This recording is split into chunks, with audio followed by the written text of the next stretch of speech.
को न्याय पहुंचाए।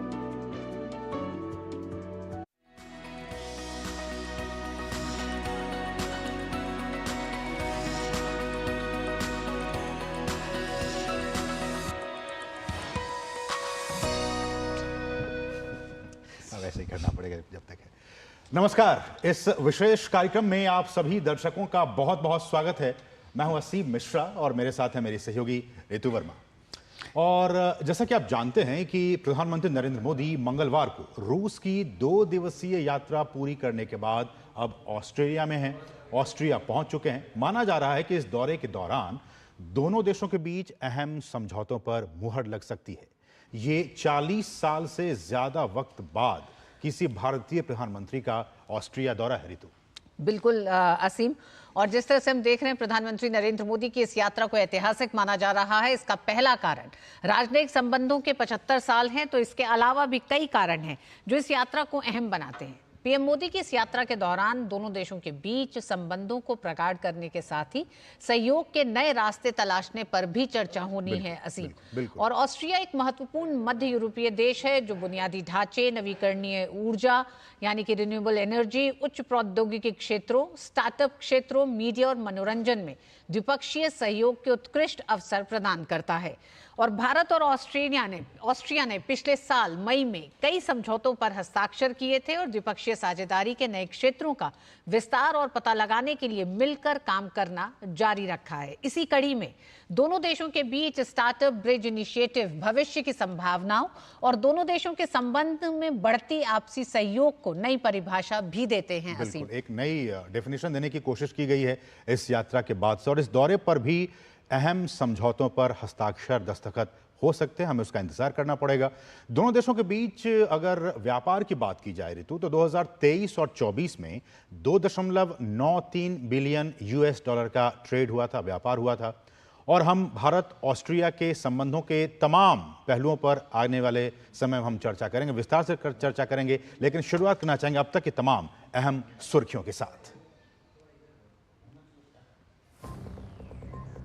प्रधानमंत्री नरेंद्र मोदी को ऑस्ट्रिया दौरे पर वियना में थोड़ी देर में दिया जाएगा गार्ड ऑफ ऑनर। प्रधानमंत्री मोदी और चांसलर कार्ल नेमर के बीच होगी प्रतिनिधिमंडल स्तर की वार्ता।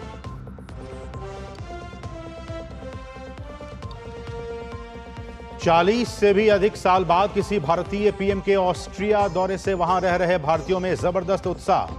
पीएम से संवाद का बेसब्री से इंतजार। ऑस्ट्रिया और भारत व्यापार बैठक में भी शामिल होंगे प्रधानमंत्री नरेंद्र मोदी।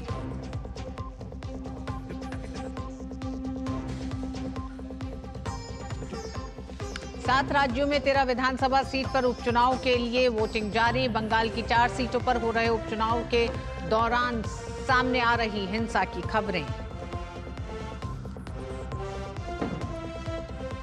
यूपी के उन्नाव में लखनऊ आगरा एक्सप्रेसवे पर भीषण हादसा। 18 लोगों की मौत, 19 घायल।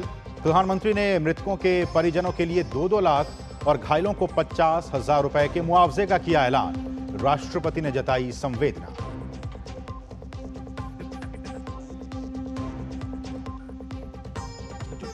असम में बाढ़ के चलते 7 और लोगों की मौत, मरने वालों की संख्या बढ़कर हुई 89। कई इलाकों में ब्रह्मपुत्र और 5 अन्य नदियां खतरे के निशान से ऊपर। 17 लाख से अधिक लोग प्रभावित।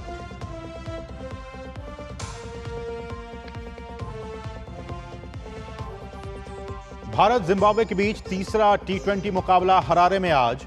5 मैचों की सीरीज में 1-1 से दोनों टीम बराबर। आज का मुकाबला जीतकर दोनों टीम सीरीज में बढ़त बनाने की करेगी कोशिश।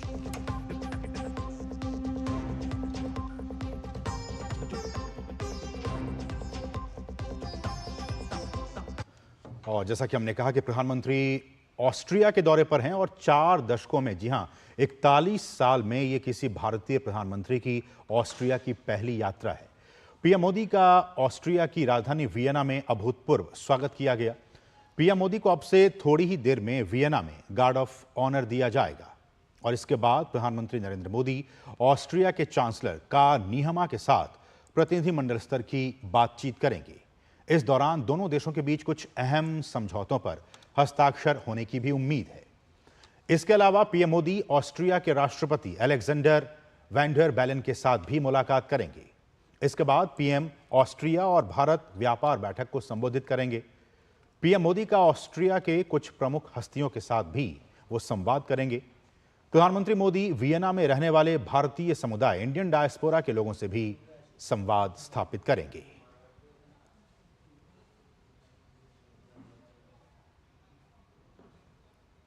तो बहुत ही महत्वपूर्ण ये पीएम का ऑस्ट्रिया दौरा, तमाम लोगों के साथ मुलाकात, भारत और ऑस्ट्रिया के बीच जो व्यापार बैठक है उसको भी प्रधानमंत्री अब से कुछ ही देर के बाद संबोधित करेंगे और साथ ही साथ वहां की कुछ अहम हस्तियों के साथ भी प्रधानमंत्री संवाद स्थापित करेंगे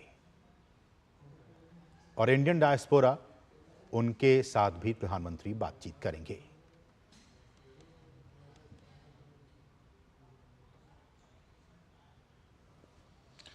इससे पहले कल ऑस्ट्रिया पहुंचने पर प्रधानमंत्री नरेंद्र मोदी ने वियना में चांसलर कार्ल नीहमा से मुलाकात की। चांसलर कार्ल नीहमा ने पीएम मोदी का गर्मजोशी से स्वागत किया। इस दौरान वहां मौजूद लोगों ने भी पीएम मोदी का अभिवादन किया।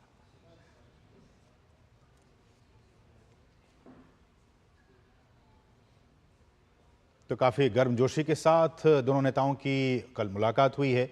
बहुत ही महत्वपूर्ण ये तस्वीरें, और वहाँ पे आप देख सकते हैं तमाम लोग वहाँ पे मौजूद हैं, भारतीय मूल के लोग मौजूद हैं और अब से कुछ ही देर के बाद जो इंडियन डायस्पोरा है वहाँ पे ऋतु, उनके साथ प्रधानमंत्री संवाद भी करेंगे। आप देख सकते हैं कितने गर्मजोशी के साथ तमाम लोग वहाँ पे मौजूद हैं। इससे पहले भी तस्वीरें जो रूस से आई थी वो भी काफ़ी महत्वपूर्ण थी, वहाँ भी अच्छी खासी तादाद में इंडियन डायस्पोरा के लोग रहते हैं और यहाँ भी वियना में भी काफ़ी तादाद में लोग रहते हैं और प्रधानमंत्री इस वक्त वियना में काफ़ी महत्वपूर्ण ये दौरा, 4 दशकों के बाद किसी भारतीय प्रधानमंत्री की ये वियना की यात्रा हो रही है। और इस सब के बीच ऑस्ट्रिया की राजधानी वियना के होटल रिट्ज कार्ल्टन में कलाकारों ने वंदे मातरम की विशेष प्रस्तुति के साथ पीएम मोदी का भव्य स्वागत किया। पीएम ने सोशल मीडिया प्लेटफॉर्म एक्स पर एक पोस्ट के जरिए ऑस्ट्रिया के संगीत संस्कृति की सराहना की। उन्होंने कहा कि ऑस्ट्रिया में वंदे मातरम की अद्भुत प्रस्तुति की बदौलत मुझे उनके जीवन संगीत संस्कृति की झलक देखने को मिली।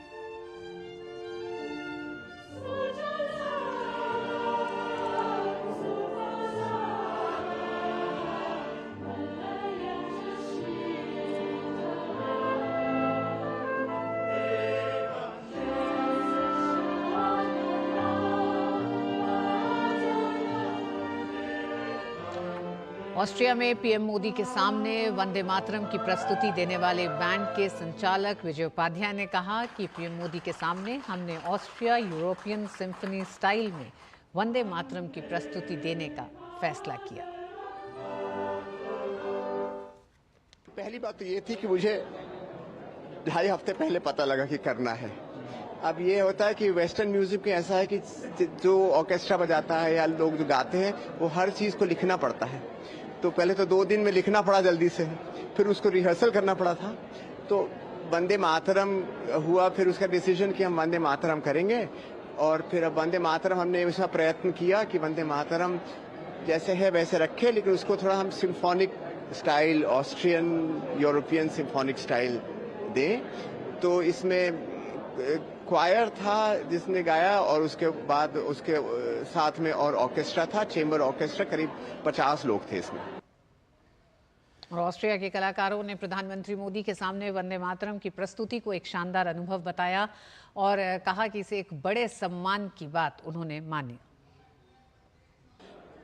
So first it was an enormous experience. I never played of such a big honored person, so it was, well, it was a little bit crazy actually, because there are so many famous people here, and so that we can play in front of them is just fantastic. I think we prepared like 2 weeks or something, so Vijay wrote the song for us, and then we chatted about some rehearsals, and then we did this in like 2 weeks or something. और हमारे साथ इस विषय पर बातचीत करने के लिए ग्राउंड जीरो से हमारे सहयोगी भी इस वक्त जुड़ चुके हैं। वियना से हमारे सहयोगी अरुण शर्मा इस वक्त हमारे साथ मौजूद है, आप देख सकते हैं टीवी स्क्रीन पर। अरुण, आपका बहुत बहुत स्वागत है इस कार्यक्रम में और साथ ही साथ एक बहुत ही वरिष्ठ पूर्व राजनयिक पिनाक रंजन चक्रवर्ती जी हैं। पिनाक सर, आपका भी बहुत बहुत स्वागत इस खास कार्यक्रम में। सबसे पहले अरुण, मैं आप ही के पास आना चाहूंगा। क्या कुछ हलचल, क्या कुछ ताजा अपडेट, कब कार्यक्रम की शुरुआत होगी? देखिए, इस वक्त मैं फेडरल चांसलरी में मौजूद हूँ यहाँ वियना के अंदर, और कुछ ही देर के अंदर प्रधानमंत्री नरेंद्र मोदी का यहाँ आगमन होने जा रहा है। आज के दिन की अगर बात की जाए तो 3 इंपॉर्टेंट आप एस्पेक्ट्स या फिर ब्रॉड कॉन्टोर्स आप देख सकते हैं आज के दिन के। सबसे पहला, हम जानते हैं प्राइम मिनिस्टर मोदी का यहाँ पे अराइवल, और यहाँ पर जो चांसलर हैं उनसे मुलाकात होगी, प्रेसिडेंट ऑस्ट्रिया से मुलाकात होगी, प्रेस स्टेटमेंट्स होंगे, यानी कि जो एक बायलैटरल कंपोनेंट है कि कैसे बायलैटरली भारत ऑस्ट्रिया के संबंधों को नए आयाम तक लेकर के जाया जा सके विभिन्न क्षेत्रों के अंदर, उस बात पर फोकस रहता हुआ दिखाई देगा। सेकंड इंपॉर्टेंट जो एस्पेक्ट रहेगा आज के विजिट का, हुआ है कि एंगेज करना बिजनेस कम्युनिटी के साथ में। तो इंडिया ऑस्ट्रिया बिजनेस फोरम के जो टॉप बिजनेस जायंट्स है, बिजनेस कॉन्ग्लोमरेट्स हैं, सीईओज हैं, जो कि स्मार्ट मोबिलिटी के अंदर जिनका वर्चस्व है, क्रिटिकल टेक्नोलॉजीज और हाई एंड टेक्नोलॉजीज में जिनका वर्चस्व है, प्राइम मिनिस्टर मोदी उनसे सीधा इंटरेक्ट करेंगे, उनसे बातचीत करेंगे। And last but not the least, जिसकी ऑस्ट्रिया वासी ना भारत की जो ऑस्ट्रिया में रह रहे हैं, और उनको काफी लंबे समय से इंतजार था, क्योंकि हम जानते हैं कि 4 दशक के बाद कोई प्रधानमंत्री यहाँ पर आ रहे हैं, तो प्राइम मिनिस्टर मोदी का एक डायस्पोरा कनेक्ट, यानी कि connecting with the Indians here, वो होने जा रहा है, जहाँ पे बहुत लाइकली है कि वो इंडिया की ग्रोथ स्टोरी को हाईलाइट करेंगे, और उम्मीदें वही रहेंगी जैसे रशिया के अंदर अनाउंसमेंट्स हुए थे नए कॉन्सुलेट्स को खोलने के लिए। तो यहाँ भी कई जो ऑस्ट्रियंस हैं उनकी एक्सपेक्टेशंस हैं कि वर्किंग वीजाज हो या फिर वर्किंग या movement of the skilled personal students है, उनको कैसे आसान बनाया जा सके, क्या उस बात पर कुछ निकल करके आ सकता है। तो 3 ब्रॉड कॉन्टोर्स है जिसके ऊपर आप आज के दिन को डिवाइड करके देख सकते हैं। सबसे पहले बायलैटरल रिलेशनशिप या बायलैटरल जो प्राइम मिनिस्टर मोदी के होंगे, सेकंड बिजनेस कम्युनिटी से engagement, and last Indian community से एंगेजमेंट। जी अरुण, बिल्कुल बेहद अहम ये दौरा माना जा रहा है। हमारे साथ पिनाक रंजन चक्रवर्ती जी भी जुड़े हुए हैं। पिनाक जी, टाइमिंग को लेकर बात हो रही है। रूस की अपनी यात्रा के बाद ऑस्ट्रिया प्रधानमंत्री पहुंच चुके हैं, और आज दिन भर की जो व्यस्तता रहेगी दोनों देशों के संबंधों को तो अहम बनाएगी, लेकिन और क्या बड़े संकेत आप इस यात्रा से देखते हैं रूस के बाद? मैं 2 संकेत देखता हूं। एक तो कि रूस के जाने के बाद जो वेस्टर्न ब्लॉक में थोड़ा बहुत क्रिटिसिज्म हुआ था, तो मेरे ख्याल में ये विजिट जो ऑस्ट्रिया आ रहा है, जो यूरोपियन कंट्री है, और थोड़ा सा न्यूट्रल इनका सॉर्ट ऑफ पॉलिटिकल स्टैंड है जो, तो मुझे लगता है ये दोनों को बैलेंस करने के लिए। और दूसरी बात ये कि 40 साल से कोई गया नहीं प्रधानमंत्री वहाँ, तो ये भी एक बात थी। और ऑस्ट्रिया एक सेंट्रल यूरोप में बहुत एक इम्पोर्टेंट देश है, वहाँ पे इंटरनेशनल एटॉमिक एनर्जी एजेंसी का दफ्तर है जी। कई और इंटरनेशनल ऑर्गेनाइजेशंस, तो और उनकी, वैसे मैं ये तो नहीं कहूँगा कि Austria is also like Switzerland, but थोड़ा बहुत सिमिलैरिटीज हैं कि वो थोड़ा सा न्यूट्रल पोजीशन ले लेते हैं, और इसीलिए कुछ इंटरनेशनल ऑर्गेनाइजेशन जैसे स्विट्जरलैंड तो यहाँ पे, तो ये है मेनली। और फिर बिजनेस है, फिर बिजनेस को बढ़ावा देना है, निवेश को बढ़ावा देना है। 2000 से ज्यादा कोलैबोरेशन, 2000 कह रहा हूँ मैं, 200 से ज्यादा कोलैबोरेशंस है ऑस्ट्रियन कंपनीज के साथ, इंडिया के साथ। तो ये सारी चीजें मिला के है विजिट, पर खास बात ये है कि वो इतने सालों बाद कोई बिल्कुल। पिनाक सर, मैं आपके पास आऊंगा। हमारे साथ हमारे सहयोगी ग्राउंड जीरो वियना से ही इस वक्त बने हुए हैं अरुण, आपने 3 कंपोनेंट्स की बात की, बायलैटरल्स होंगे, बिजनेस कम्युनिटी के साथ उनकी मुलाकात होगी, और फिर इंडियन डायस्पोरा के साथ। एक एक करके आपसे मैं चाहूंगा आप इसको थोड़ा एक्सप्लेन करें कि जब बायलैटरल्स होंगे भारत और ऑस्ट्रिया के बीच में, ऐसे वो कौन कौन से सेक्टर्स हैं, ऐसे वो कौन कौन से फोकस एरियाज हैं। और जैसा कि मेरे पास कुछ रिसर्च के जरिए कुछ आया है, उसमें एक तो ट्रेड है, उसकी बात हो सकती है, जो इनोवेशन है, नवाचार, उसकी बात हो सकती है, और टेक्नोलॉजी की बात हो सकती है। तो क्या इस पे थोड़ा सा आप रोशनी डालिए, और इसके अलावा और कौन कौन से बातों पर समझौते या फिर बातचीत हो सकती है दोनों नेताओं के बीच? देखिए, प्रोमिनेंटली अगर आपको एक लाइन में इसका जवाब दूं तो वो ये है कि critical technologies and high and technologies पर एक तरह से फोकस रहेगा। ये जो विजिट है प्राइम मिनिस्टर मोदी के बायलैटरल के लिहाज से दोनों ही देशों के लिए विन विन सिचुएशन है। हम इस बात को जानते हैं कि यूरोप इस समय पर फाइनेंशियली अनसर्टेनिटी से गुजर रहा है। फाइनेंशियल लिक्विडिटी जो है एक बहुत बड़ा इश्यू है यूरोप के अंदर इस समय पर। तो ऐसे में यूरोप भी चाहता है कि एक नए मार्केट की तलाश यूरोप भी कर रहा है कि कैसे एक नए बाजारों को तलाशा जा सके। वही भारत का फोकस किस बात पर है? भारत का फोकस इस बात पर है कि जब तक स्मार्ट मोबिलिटी, यानी कि अगर आसान भाषा में समझे तो जैसे हमारे इंडिया के अंदर मेट्रो होती है, ट्रैफिक मैनेजमेंट होता है, मोबिलिटी के जो साधन होते हैं, इलेक्ट्रिक व्हीकल्स आजकल आ रहे हैं जो कि बाइसिकल्स हैं, ये जो तमाम चीजें मोबिलिटी को, इजी मोबिलिटी को जो मुहैया कराती है, उस लिहाज से भारत ऑस्ट्रिया से बहुत कुछ कोलैबोरेट करने की दिशा के अंदर आगे देखेगा। चाहे आप हाइड्रोजन क्षेत्र की बात कर लीजिए, या फिर आप फ्यूल एफिशिएंट इंफ्रास्ट्रक्चर की बात कर लीजिए, या फिर आप स्मार्ट एंड हाईटेक इंफ्रा की बात कर लीजिए, सेमीकंडक्टर्स की जहां तक बात कर लीजिए, तो इसके लिए ऑलरेडी भारत के अंदर पीएलआई का अनाउंसमेंट हो चुका है। लगभग 2 डजन से ज्यादा क्षेत्र ऐसे जहाँ पे पीएलआई का अनाउंसमेंट हो चुका है। अब दरकार किस चीज की है कि ग्लोबल कोलैबोरेशन हो सके, और ऑस्ट्रिया के पास में जिस तरह की हाई एंड टेक्नोलॉजी है, तो भारत जरूर इस बात पर फोकस करना चाहेगा कि चाहे वाटर मैनेजमेंट हो, स्मार्ट मोबिलिटी हो, इन क्षेत्र के अंदर कैसे ऑस्ट्रिया से कोलैबोरेट कर सके। दूसरा, स्टार्टअप्स के लिए बहुत बड़ा हब है। देखिए, स्टार्टअप्स 2-3 चीजें चाहता है एक तरह से। एक, नंबर 1 कि उसको कैसे हैंड होल्डिंग मिल सकता है, अच्छा मेंटर मिल सकता है, इंक्यूबेटर्स मिल सकते हैं। दूसरा, कैसे फाइनेंसिंग अच्छी मिल सकती है। लास्ट बट नॉट लीस्ट, कैसे बड़ा मार्केट मिल सकता है। रिसेंटली भारत और ऑस्ट्रिया के बीच में हम जानते हैं कि स्टार्टअप ब्रिज की शुरुआत हुई है, तो इसका फायदा जाहिर सी बात है भारत को मिला है, क्योंकि अब कैसे फाइनेंसिंग के ऑप्शन तलाश सके, जो वर्ल्ड बेस्ट प्रैक्टिसेस चल रही है, कैसे हम लोग अपने प्रोडक्ट को मार्केट कर सके, बड़ा मार्केट मुहैया हो सके। And last but not least, कैसे टेक्नोलॉजिकली वायबल इंक्लूसिव प्रोडक्ट्स जो कि ऑस्ट्रिया में बन रहे हैं, वो कैसे भारत के अंदर जो स्टार्टअप्स है उसका कोलैबोरेट कर सके। तो जाहिर सी बात है इन तमाम चीजों पर, यानी कि हाई एंड टेक्नोलॉजी, इस पर कहना कि भारत की नजरें रहेंगी, मोबिलिटी को लेकर के भारत की नजरें रहेंगी, तो वही ऑस्ट्रिया की नजरें रहेंगी कि कैसे भारत जैसे बड़े मार्केट को वो एक्सप्लोर कर सके। और एफटीए मूवमेंट ग्रेजुअली मूव हो ही रहा है यूरोप के अंदर, तो उसमें भी कहीं ना कहीं एक तरह से कैटलिस्ट का काम करता हुआ नजर आएगा। जी, पिनाक रंजन जी भी हमारे साथ जुड़े हुए हैं। अरुण, आप हमारे साथ बने ही रहिएगा।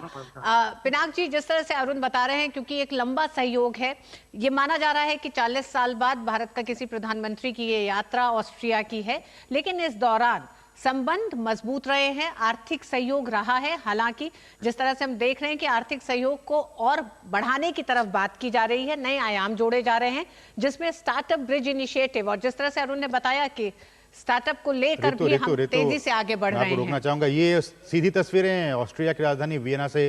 प्रधानमंत्री वहां पे कार्यक्रम स्थल पर पहुंच चुके हैं, साथ में उनके साथ ऑस्ट्रिया के चांसलर।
रहे थे, जहां प्रधानमंत्री जो बहुत ही महत्वपूर्ण आज के एंगेजमेंट्स हैं, जिस कार्यक्रम स्थल पर वहां पहुंच चुके हैं, वहां एक बार आपने देखा फिर से उन्हें गार्ड ऑफ ऑनर दिया गया। ऋतु, और अब से कुछ ही देर के बाद दोनों देशों के बीच जो आपसी रिश्ते हैं उसको मजबूती कैसे प्रदान की जाए, इसको लेकर बातचीत भी होगी, फिर बिजनेस डेलीगेट्स के साथ बातचीत होगी और आखिर में जो इंडियन डायस्पोरा उनके साथ भी बातचीत होगी। जी हाँ, बिल्कुल। पिनाक रंजन चक्रवर्ती जी हमारे साथ जुड़े हुए हैं। पिनाक सर, जिस तरह से हम बात कर रहे थे, प्रधानमंत्री की इस यात्रा की शुरुआत दोनों देशों के सहयोग को और तेजी से बढ़ाने की तरफ तो है ही, जिसके संकेत ऑस्ट्रेलियन चांसलर ने बहुत साफ दिया है। उन्होंने अपने ट्वीट में भी कहा है कि कई ऐसे जियोपॉलिटिकल चैलेंजेस हैं, यानी कि भू राजनीतिक जो चुनौतियां हैं उनके समाधान की तरफ भी दोनों देशों का सहयोग आगे बढ़ेगा। तो ये किस तरफ इशारे हैं? जियोपॉलिटिकल प्रॉब्लम्स तो खैर सब लोगों को पता है क्या है। मेनली संकेत ये है कि यूक्रेन वॉर की तरफ, फिर गाजा में इजराइल हमास का जो युद्ध चल रहा है, ये दो मेजर कॉन्फ्लिक्ट्स जो हैं, जो अभी भी चल रहे हैं, काफी दिन हो गए हैं, इसी का संकेत है। एक चीज हमें याद रखना होगा कि ऑस्ट्रिया नेटो का मेंबर नहीं है। मैंने पहले कहा था कि वो न्यूट्रल देश है। वो 1955 में जब उनको इंडिपेंडेंस मिली थी तो ये कंडीशन था कि आप किसी मिलिट्री अलायंस में नहीं ज्वाइन करें। तो ऑस्ट्रिया का इसलिए एक अलग मतलब पहचान है यूरोप में, जैसे स्विट्जरलैंड का है। वो स्विट्जरलैंड ने तो बाद में ज्वाइन कर लिया, पर ऑस्ट्रिया ने ज्वाइन नहीं किया क्योंकि वो कंडीशन। तो ऑस्ट्रिया का जो रोल है थोड़ा न्यूट्रल है, इसलिए वो संकेत ये दे रहे हैं कि आप जैसे रशिया के साथ बातचीत करना चाहते हैं और करके आए हैं और चाहते हैं डायलॉग हो, तो ये संकेत भी दे रहे हैं कि शायद वो रास्ता भी खुला है, वहां पे हम लोग कोलैबोरेट कर सकते हैं। पर देखना है आगे क्या हो। लेकिन पिनाक सर, आप ही की बातों को आगे बढ़ाते हुए, कल जिस तरह से प्रधानमंत्री ने रूस की सरजमी पर कहा कि जो हिंसा है वो रास्ता नहीं है, आपको शांति की तरफ आगे बढ़ना ही होगा, और ये प्रधानमंत्री रूस में मौजूद थे तब इस बात को कह रहे थे, और उसके बाद अभी वो ऑस्ट्रिया में हैं।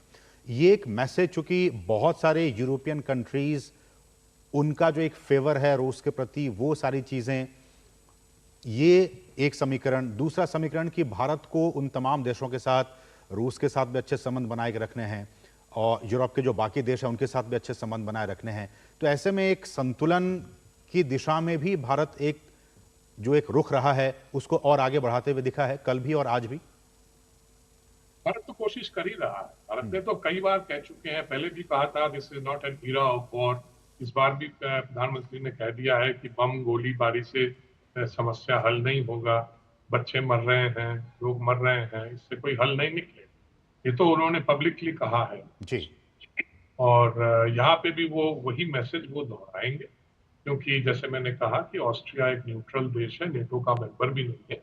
इसलिए ऑस्ट्रेलिया का जो पॉलिटिकल आउटलुक है वो थोड़ा सा फर्क होगा जो नेटो कंट्रीज के हैं। वो तो एक गुट में है, वो तो रशिया के खिलाफ खड़े हो ही गए हैं, और रशिया को वो और भी वो समझते हैं कि वो अमेरिका और नेटो मिलकर रशिया को धूल चटवाएंगे। वो उनकी गलत फहमी है। ठीक है, उन्होंने अपनी ये पॉलिसी चालू की, पर मैं प्रधानमंत्री यहाँ भी जो बात उन्होंने मॉस्को में कही थी वो उस बात पे फिर जोर देंगे और कहेंगे बात। पिनाक रंजन जी, G20 की अध्यक्षता के दौरान भी भारत ने, और उस अध्यक्षता का एक तरह से जिस दौर में भारत ने की G20 की अध्यक्षता, वो दौर भी विश्व के लिए भी बड़ा कठिन था, क्योंकि इन तमाम एक तरह से संघर्षों के बीच दो हिस्सों में बटी हुई दुनिया को एकत्रित करना एक मंच पे, और वहां से ग्लोबल साउथ को लेके एक बड़ा संदेश देना। भारत ने बहुत साफ अपने रुख को रखा है अभी तक रूस यूक्रेन युद्ध में, और इस तरह के संघर्षों की अगर हम बात करें तो उसमें, ऐसे में भारत जब ऑस्ट्रिया का प्रधानमंत्री यात्रा कर रहे हैं, किस तरह से आप देखते हैं एक न्यूट्रल देश की यात्रा, और क्या वो संकेत जो कल पश्चिमी देशों के साथ ही रूस को भी प्रधानमंत्री ने रूस की यात्रा से दिया, ऑस्ट्रिया से किस तरह के संदेश प्रधानमंत्री देना चाह रहे हैं विश्व को? देखिए, जियोपॉलिटिकल चैलेंजेस की जो बात छेड़ी है चांसलर ने, उसी पे शायद बोलेंगे। हाँ, चैलेंजेस हैं, और मैं समझता हूँ कि प्रधानमंत्री यही कहेंगे। मैं समझता हूं कि ये चैलेंजेस जो हैं वो लड़ाई झगड़े से खत्म नहीं होने वाला है, उसका मुकाबला हम नहीं कर सकते। उसका मुकाबला डायलॉग और पीसफुल नेगोशिएशन से ही हो सकता है। ये बात तो वो जरूर दोहराएंगे।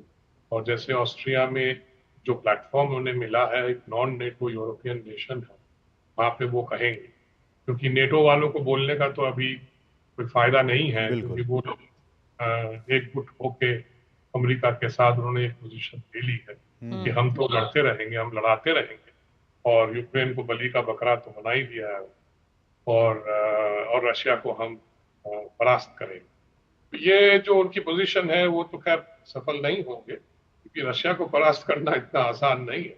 और तो मुझे लगता है मोदी जी जो कह रहे हैं वो वेस्ट को सुनना चाहिए, और उनको ये समझना चाहिए कि जो वो कह रहे हैं वो वही एक तरीका है जिससे अशांति बहाल हो सके।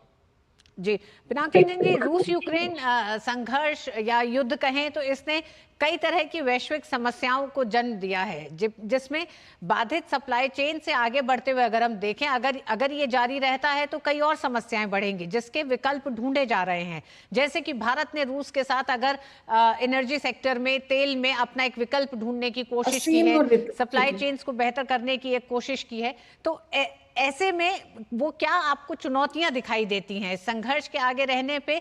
भारत के साथ ऑस्ट्रिया के साथ इस तरह के देशों को एक साथ आने की जरूरत अब दिखाई देती है क्या इस माहौल में? ये तो यूरोप को मालूम है, क्योंकि गैस, ऑयल, फर्टिलाइजर, ये सारी चीजें जो यूक्रेन और रशिया से एक्सपोर्ट होती हैं, वो सबसे ज्यादा जरूरत पड़ती है एग्रीकल्चर में और किसी भी इकोनॉमी में। इसीलिए ग्लोबल साउथ वगैरह उनको बहुत तकलीफ हो रही थी। भारत ने इसीलिए ये जो विषय है इसको एकदम सामने रखा है, और भारत ने भी बात करी है कि ऑयल सप्लाईज, गैस सप्लाईज ये चलती रहे, तो उसमें भी समझौता हुआ है रशिया के साथ। आप जानते हैं कि इस वेस्ट ने जो सैंक्शंस लगाए हैं, और भारत जो ऑयल इंपोर्ट करता है, रशियन ऑयल, फिर उसको ऑयल प्रोडक्ट्स बनाता है डाउनस्ट्रीम के, उस पर कोई सैंक्शन नहीं है, क्योंकि वेस्टर्न नेशंस को भी वो सारी चीजें चाहिए, क्योंकि एक इकोनॉमी को चलाने के लिए एनर्जी बहुत जरूरी चीज है। और भारत के पास उतना फॉसिल फ्यूल्स है नहीं, 80% हम लोग तेल और गैस जो है इंपोर्ट करते हैं, तो भारत डिपेंडेंट है इन देशों, और हमें इंपोर्ट करना ही पड़ेगा। और जैसे हमारे मंत्री जी हरदीप सिंह पुरी ने एक बार कहा था कि भारत के जनता के लिए मुझे जहां से भी सस्ता तेल मिले हम लेंगे, और उसी की पॉलिसी के मतलब तहत ये रशिया से हम तेल लेते रहे, और अभी रशिया सबसे काफी बड़ा तेल सप्लायर बन चुका है। हमारी ट्रेड फिगर्स जो हैं वो बढ़ के कुछ $65 बिलियन हो चुके, और अब डिसाइड हुआ है कि इस ट्रेड को बढ़ा के 100 बिलियन करें।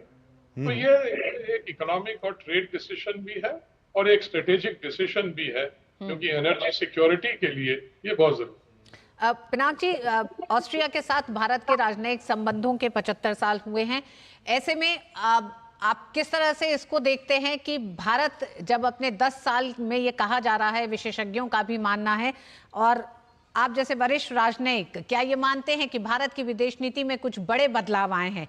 तो इन बड़े बदलावों के साथ जहां भारत ने कई ऐसे देशों के साथ अपने संबंधों को प्रगाढ़ किया, बेहतर किया, और एक तरह से नई राह भी दी है, कई देशों के साथ विश्व में ऐसे संबंध अपने नए स्थापित किए हैं, ऑस्ट्रिया को आप उस कड़ी में देखते हैं? क्योंकि लगातार लोग कह रहे हैं कि रूस की यात्रा के बाद प्रधानमंत्री का ऑस्ट्रिया जाना, इसको मतलब कई परिभाषा दी जा रही है। वो तो हमने अभी डिस्कस किया कि इसके क्या मतलब हम पर्सपेक्टिव में कैसे देखें, क्योंकि जैसे कहा कि ऑस्ट्रिया नेटो है, यूरोप है, और NATO is a European organisation. Austria NATO में नहीं है, एक तो ये वजह है, और दूसरी वजह है कि इतने सालों से प्रधानमंत्री रहे नहीं। हाँ, हमारी विदेश नीति में एक चीज हमको ध्यान रखना पड़ेगा कि दो चीजें हैं, एक है कंटिन्यूटी और एक है नुआंसिंग, जिसे हम कहते हैं नुआंसिंग। कि कंटिन्यूटी में ही हम थोड़ा बहुत चेंजेस लाते हैं, पर बेसिक जो हमारी जो मूल जो है, और मूल या जो नींव है फॉरेन पॉलिसी की, वो नहीं बदलती। वो किसी भी सरकार में वो नहीं बदलती, पर हर एक प्राइम मिनिस्टर अपना उस पर छाप लगाते हैं। प्रधानमंत्री मोदी ने तो लगाई है। अब जैसे जो विदेश हमारे देश के मूल के मतलब भारतीय मूल के जो लोग बाहर रहते हैं उनके साथ पिनाक सर, जो तस्वीरें आ रही हैं वियना से, हम वो भी लगातार दिखा रहे हैं अपने दर्शकों को। प्रधानमंत्री ने अब से कुछ देर पहले वियना में गार्ड ऑफ ऑनर के बाद गेस्ट बुक में हस्ताक्षर किए हैं। आप यही वो तस्वीरें देख सकते हैं। गेस्ट बुक में प्रधानमंत्री ने हस्ताक्षर किए गार्ड ऑफ ऑनर के बाद, और बहुत ही महत्वपूर्ण ये तस्वीरें। और फिर दोनों नेताओं के बीच गर्मजोशी के साथ ये मुलाकात, चांसलर काल नीहमा के साथ उनकी ये मुलाकात, गर्मजोशी के साथ मुलाकात हुई दोनों नेताओं के बीच एक बार फिर से। कल भी हमने देखा किस तरह से सेल्फी ली गई। ऋतु, वहाँ के चांसलर, उन्होंने सेल्फी ली और गर्मजोशी के साथ कल मुलाकात हुई। आज भी हमने देखा अभी गार्ड ऑफ ऑनर के दौरान भी और उसके बाद भी अभी देख रहे हैं इन तस्वीरों में गेस्ट बुक में उन्होंने अपने कुछ हस्ताक्षर किए और उसके बाद ये मुलाकात हो रही है। पिनाक सर, अपनी बात पूरी कीजिए।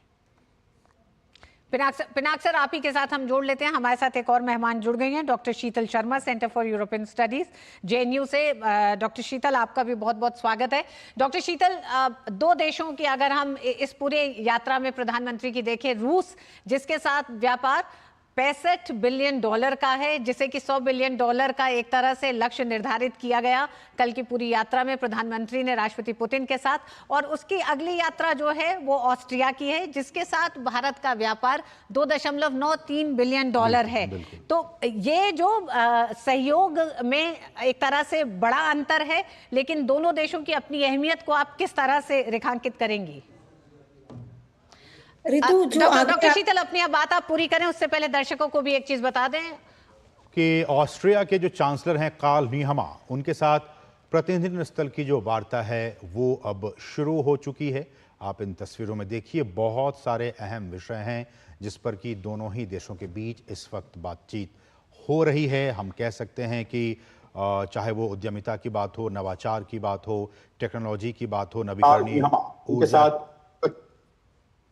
नवीकरणीय ऊर्जा की बात हो, बुनियादी ढांचे की बात हो, इन तमाम क्षेत्रों में किस तरह की बातें होती हैं और क्या कुछ आउटकम आता है, इस पर सबकी निगाहें होंगी। लेकिन फिलहाल दोनों देशों के बीच जिसकी चर्चा बीते कई दिनों से हो रही थी कि जब प्रधानमंत्री नरेंद्र मोदी ऑस्ट्रिया जाएंगे और वहां के चांसलर के साथ मुलाकात होगी, शिष्टमंडल स्तर की वार्ता होगी, तो ऐसे वो कौन कौन से क्षेत्र हैं, ऐसे वो कौन कौन से मुद्दे हैं, ऐसे वो कौन कौन से फोकस एरियाज हैं जिन पर कि दोनों देशों के बीच बातचीत होगी। तो वो शिष्टमंडल स्तर की वार्ता जो है वो शुरू हो चुकी है। आप इन तस्वीरों में देख सकते हैं, एक तरफ भारतीय प्रतिनिधिमंडल और दूसरी तरफ ऑस्ट्रियाई प्रतिनिधिमंडल। ऋतु, हमारे साथ हमारे सहयोगी अरुण भी इस वक्त जुड़ चुके हैं वियना से। अरुण, प्रतिनिधिमंडल स्तर की बातचीत जो है वो अब शुरू हो चुकी है और जैसा कि आप बता भी रहे थे कि चाहे वो इनोवेशन की बात हो, टेक्नोलॉजी की बात हो, हाईटेक की बात हो, इन तमाम क्षेत्रों में बातचीत और समझौते हो सकते हैं। हालांकि हम जानते हैं कि बीते दशकों में बहुत सारे और भी एमओयूज हो चुके हैं। इसको और भी आगे बढ़ाने की प्रक्रिया इस वार्ता के बाद से? देखिए, अगर आप इसको ब्रॉड वे में ऐसे समझें कि भारत का एक लक्ष्य निर्धारित है, प्राइम मिनिस्टर मोदी ऑलरेडी इस बात को कमिट कर चुके हैं कि मैं जी अरुण, बात निकल करके आती है कि वर्ल्ड ऑर्डर एक तरह से ग्रेजुअली चेंज हो रहा है। ये वो वर्ल्ड ऑर्डर नहीं है जो आज से कई साल पहले हुआ करता था। हम इस बात को जानते हैं कि तमाम जो मल्टीलैटरल इंस्टीट्यूशंस हैं, ऑर्गेनाइजेशंस हैं, उसमें रिफॉर्म्स की भी मांग चल रही है। लेकिन प्राइम मिनिस्टर मोदी जब यहाँ ऑस्ट्रिया के अंदर हैं और हम मानते हैं क्या कुछ फोकस एरियाज रह सकते हैं, तो देखिए फोकस एरियाज की जहां तक बात की जाए तो जैसा कि भारत अपने जो कमिटमेंट्स हैं डेवलप्ड इकोनॉमी बनने की दिशा के अंदर ऑस्ट्रिया से यही चाहेगा कि कैसे critical technologies and high and technologies के ऊपर फोकस रखा जा सके। हम इस बात को जानते हैं कि स्मार्ट मोबिलिटी एक बहुत बड़ा फैक्टर है। हम देखते हैं कि जो वाटर मैनेजमेंट है वो एक बहुत बड़ा फैक्टर है। भारत एक लक्ष्य को लेकर चल रहा है कि करोड़ों घरों के अंदर जो सौर जो पैनल्स हैं उनको लगाया जा सके, तो उसमें कैसे इकोनॉमिक हम लोग सोलर पैनल्स, इलेक्ट्रो जो सेमीकंडक्टर्स हैं, उन तमाम चीजों का हम उत्पादन कर सकें, तो उस चीज पर एक तरह से फोकस रहता हुआ दिखाई देगा। तो आज जो प्राइम मिनिस्टर मोदी की जो विजिट होने जा रही है, तो आप पाएंगे कि इसमें इन चीजों पर फोकस रहेगा, प्लस पब्लिक सेंट्रिक यानी पीपल सेंट्रिक अप्रोच पर भी फोकस रहता हुआ दिखाई देगा, जिससे कि के जनता जो भारत के लोग हैं उनको उसको सीधा उसका फायदा होता हुआ दिखाई दे। तो उस लिहाज से आप देखेंगे जो डेलीगेशन लेवल टॉक्स हालांकि हो रहे हैं वो काफी ज्यादा इस समय पर इंपॉर्टेंट विजुअल्स भी समय पर देख रहे हैं। और जो डिप्लोमेसी के मायने जो प्राइम मिनिस्टर मोदी ने स्टैब्लिश कर दिए हैं पिछले कई सालों के अंदर, तो आपने भी सेल्फी का जिक्र किया था कि कैसे जो चांसलर है उन्होंने सेल्फी ली थी रात को, लेकिन ये सेल्फी कई वर्ल्ड लीडर और European leaders prime minister Modi के साथ ले चुके हैं। चाहे फ्रेंच लीडरशिप की बात कर लीजिए, जब वो जयपुर आते हैं या प्राइम मिनिस्टर मोदी जब फ्रांस जाते हैं तो वो उनके साथ सेल्फी लेते हैं।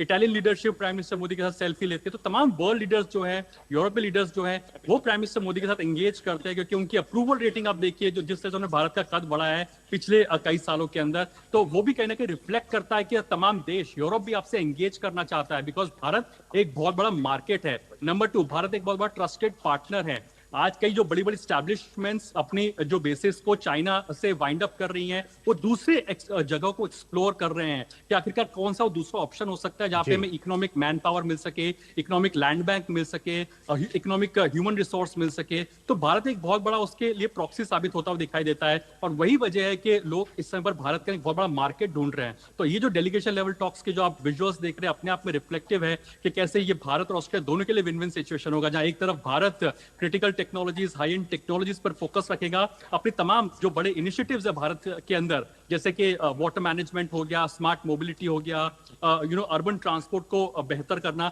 उन तमाम चीजों पर फोकस। और वहीं ऑस्ट्रिया फोकस करेगा कि ऐसा भारत जैसे बड़े मार्केट को कैप्चर किया जा सके या फिर टैप किया जा सके। अरुण, इसमें और थोड़ी सी बात को आगे बढ़ाते हुए, इस वक्त जो समझौते हैं जो कि जिसपे कि काम चल रहा है, वो लगभग 20 समझौता ज्ञापनों पर काम चल रहा है, जिसमें कि एक एयर सर्विस है, निवेश को बढ़ावा देना है, और उसका जो रेलवे में बुनियादी ढांचा सहयोग है इस पर बातें हो रही हैं, स्वास्थ्य है, विज्ञान और प्रौद्योगिकी है, एग्रीकल्चर है, प्रौद्योगिकी सहयोग है। इन तमाम क्षेत्रों में ऑलरेडी एमओयूज हो चुके हैं जिस पर कि काम चल रहा है। शिपिंग और बंदरगाह भी है।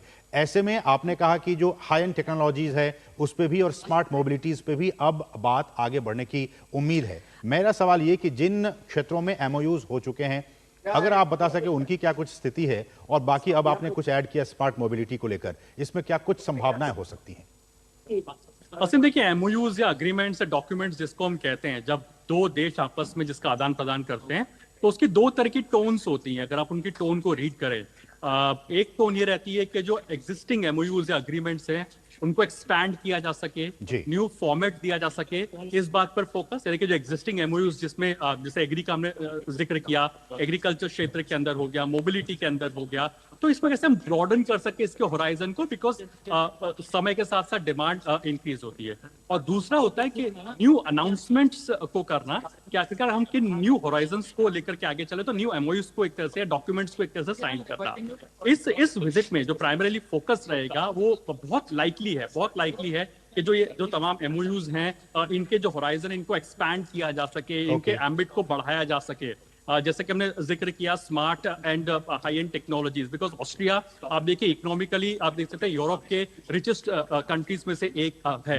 यहाँ पे जो पर कैपिटा इनकम जो ऑस्ट्रिया की बहुत मैसिव है। यहाँ की जो बिजनेस कम्युनिटी आप देखिए 2 से 3 डजन से ज्यादा जो बिजनेस कॉन्ग्लोमरेट्स और जायंट्स हैं, उनके एस्टैब्लिशमेंट्स भारत के अंदर हैं, और कई इंडियन कंपनीज हैं, उनके एस्टैब्लिशमेंट्स ऑस्ट्रिया के अंदर भी यहाँ पर हैं। तो ऐसे में बहुत लाइकली है कि कैसे ये बिजनेसेस अपने आप को एक्सपैंड कर सके, अपनी कैपेसिटी को बढ़ा सके, न्यू सेक्टर्स को तलाश सके जहाँ पे लोग कोऑपरेशन या फिर कोलैबोरेशन कर सके। जिसमें इमर्जिंग जो मुझे लगता है सेमीकंडक्टर बहुत इंपॉर्टेंट रोल प्ले करेगा, सोलर बहुत इंपॉर्टेंट रोल प्ले करेगा, और मोबिलिटी एक बहुत इंपॉर्टेंट रोल प्ले करेगा कोलैबोरेशन के लिहाज से।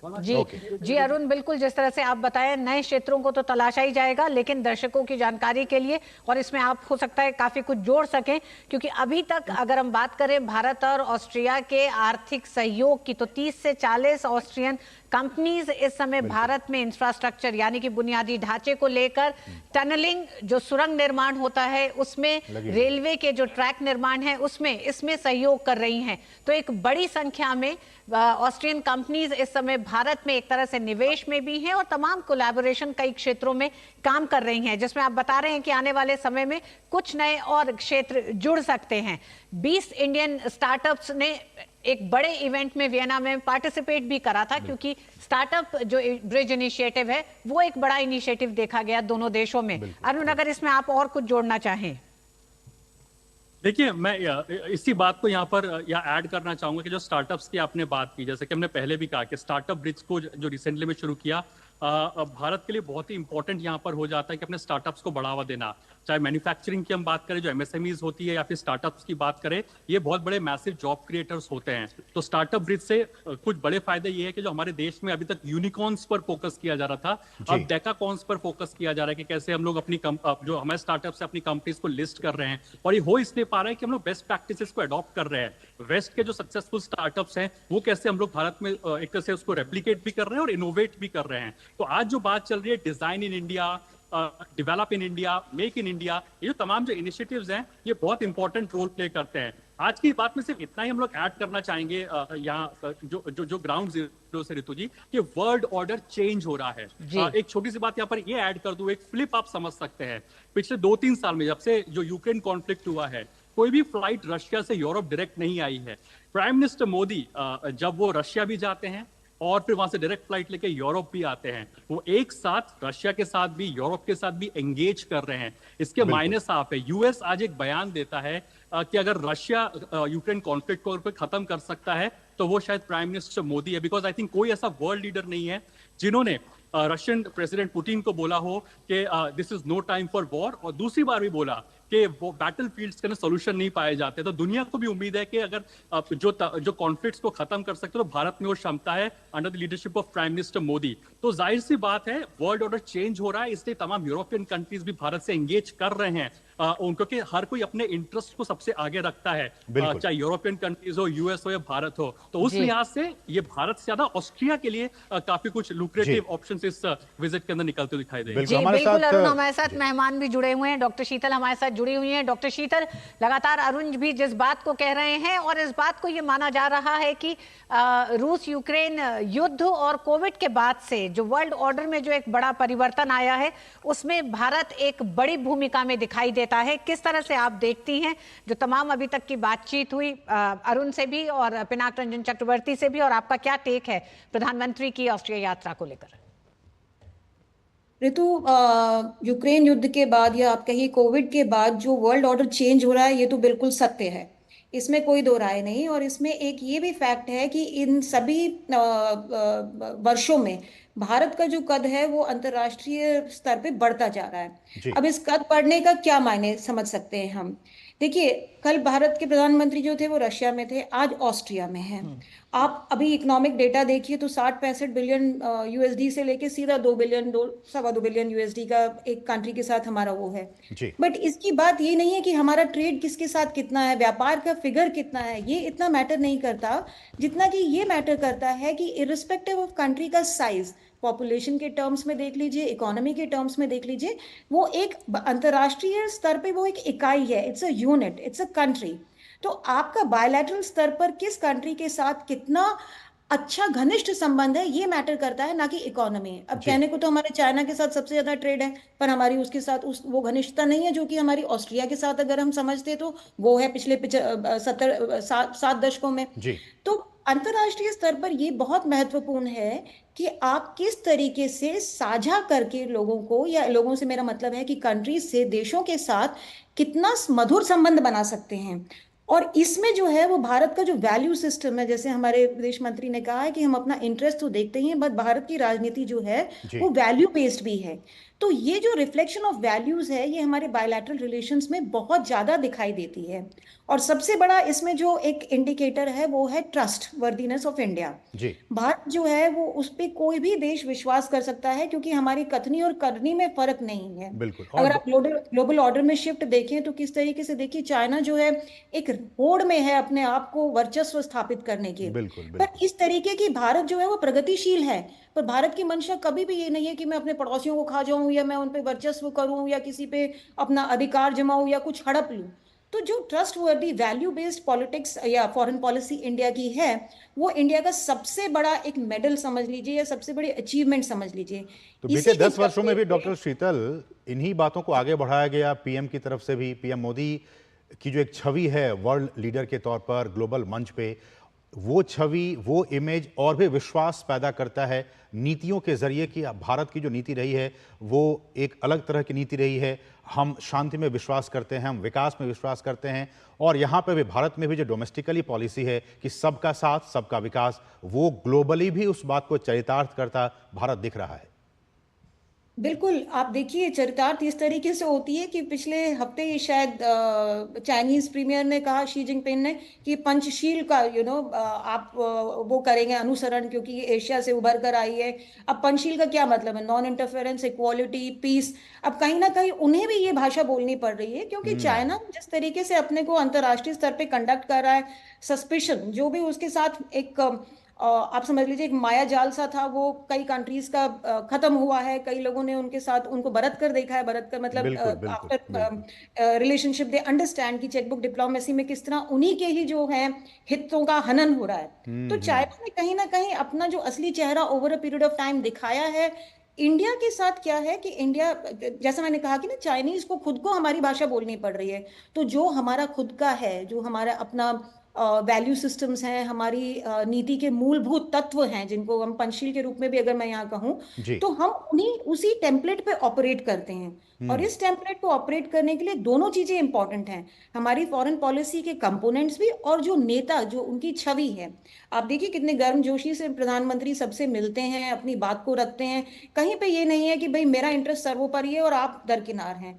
चाहे छोटी कंट्री हो ऑस्ट्रिया, या बड़ी कंट्री हो रशिया। रशिया में भी प्रधानमंत्री मिले। हालांकि यूक्रेन युद्ध जो है वो एक यूरोप के लिए एक बहुत बड़ी समस्या है, बट एटलीस्ट प्रधानमंत्री जाकर वहाँ इतने उससे एसर्शन से ये कह सकते हैं कि युद्ध जो है किसी की भी समस्या का समाधान नहीं है, और बिल्कुल। शांति जरूरी है।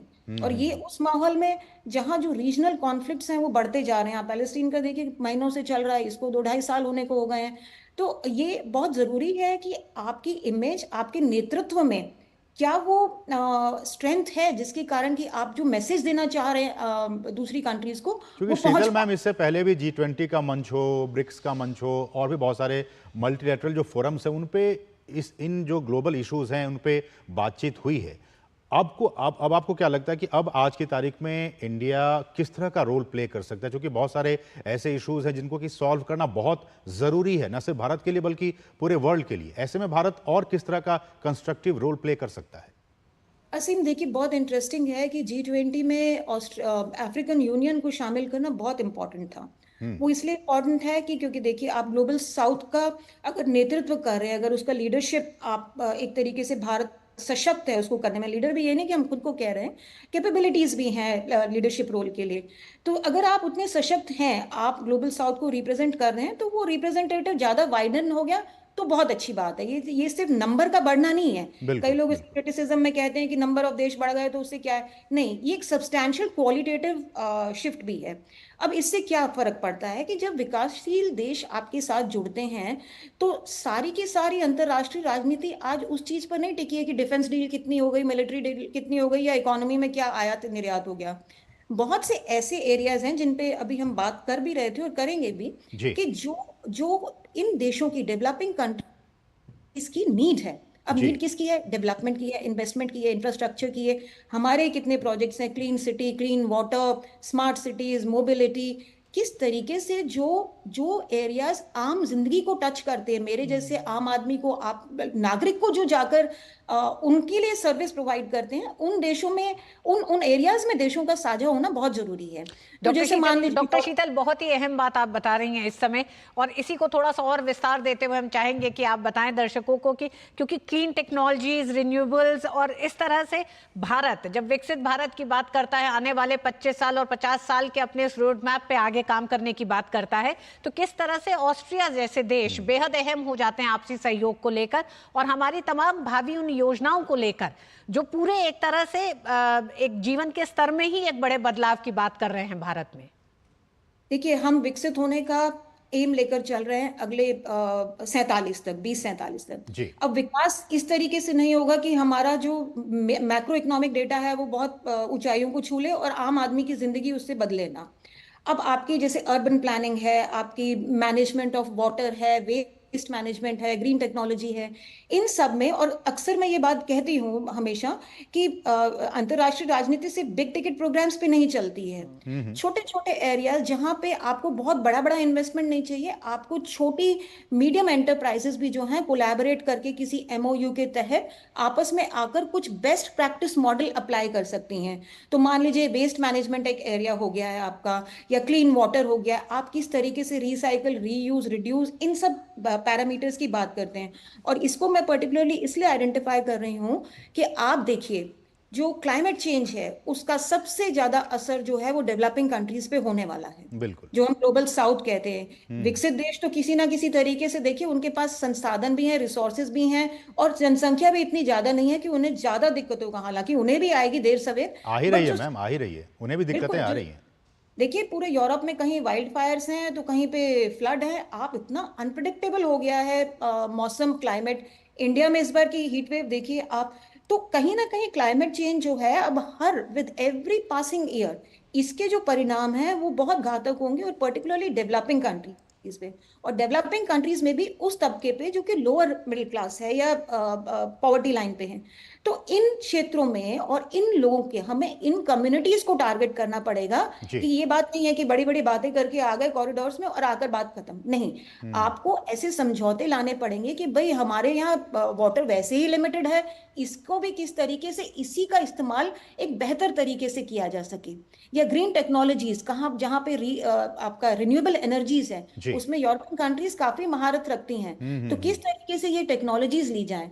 और साथ में इंडिया को थोड़ा फर्म फुटेड होना पड़ेगा, क्योंकि यूरोप में ग्रीन डील की बात है, यूरोप अपने आप को क्लाइमेट चेंज में बिल्कुल नॉर्मेटिव एक्टर कहता है कि हम इस तरफ को एनर्जी और बिल्कुल ग्रीन की बिल्कुल। तरफ बढ़ रहे हैं। तो उनसे इन टेक्नोलॉजीज की मांग करना, उस टेक्नोलॉजी को पूरे विश्व तक लाना, उसके लिए फंडिंग ढूंढना, ये बहुत महत्वपूर्ण है। भारत इसको इस इसको लेकर काम कर भी रहा है। बीते यूरोप और कई हाँ वर्षों जी, में भी बहुत सारी ऐसी कंपनियां हैं शीतल मैम जो कि भारत में काम कर रही हैं इन चीज़ों में। लेकिन पिनाक सर, जिस बात का जिक्र डॉक्टर शीतल कर रही हैं वो ये कि भारत के पास टैलेंट का पूल है, भारत के पास एक बहुत बड़ा मार्केट है, लेकिन यूरोप के पास, वेस्ट के पास टेक्नोलॉजी है, हाईटेक टेक्नोलॉजी है, अच्छी तकनीक है। क्या ऑस्ट्रिया यात्रा और यूरोप और मैं पूरे वेस्ट की बात करूं, उनके लिए भी एक बहुत बड़ा मार्केट साबित हो ही रहा है भारत? क्या लगता है कि आने वाले वर्षों में ऑस्ट्रिया की इस यात्रा के बाद से जो टेक्नोलॉजी की बात की जा रही है, तकनीक की बात की जा रही है, उसका फायदा भारत को, यहाँ के लोगों को मिलेगा और वहाँ की कंपनीज को एक बड़ा मार्केट के तौर पर भी भारत खुद को प्रस्तुत करेगा? तो बड़ा ऑब्वियस है कि ऑस्ट्रिया जो एक हाई इनकम पर कैपिटा इनकम कंट्री है, डेवलप्ड कंट्री है, पर कैपिटा इनकम उनका $60,000 के करीब है, तो वो तो मेरे ख्याल दुनिया के पहले 15 देशों में आता है जी। Terms of per capita income. तो और उनका इंडस्ट्रियल बेस बहुत स्ट्रांग है, और उनका जो टेक्नोलॉजी, जो कनेक्टिविटी है वो जर्मनी के साथ बड़ा स्ट्रांग है। तो इसलिए ऑस्ट्रिया से हम बहुत कुछ हमें हम ले सकते हैं, जी। टेक्नोलॉजी ले सकते हैं। अभी जो बात हो रही थी वेस्ट मैनेजमेंट की या क्लाइमेट मैनेजमेंट वगैरह, अर्बन प्लानिंग वगैरह, जी। हमारे यहाँ बड़े बड़े शहरों में जब बरसात आती है तो हम सब जानते हैं क्या हालत हो जाती है।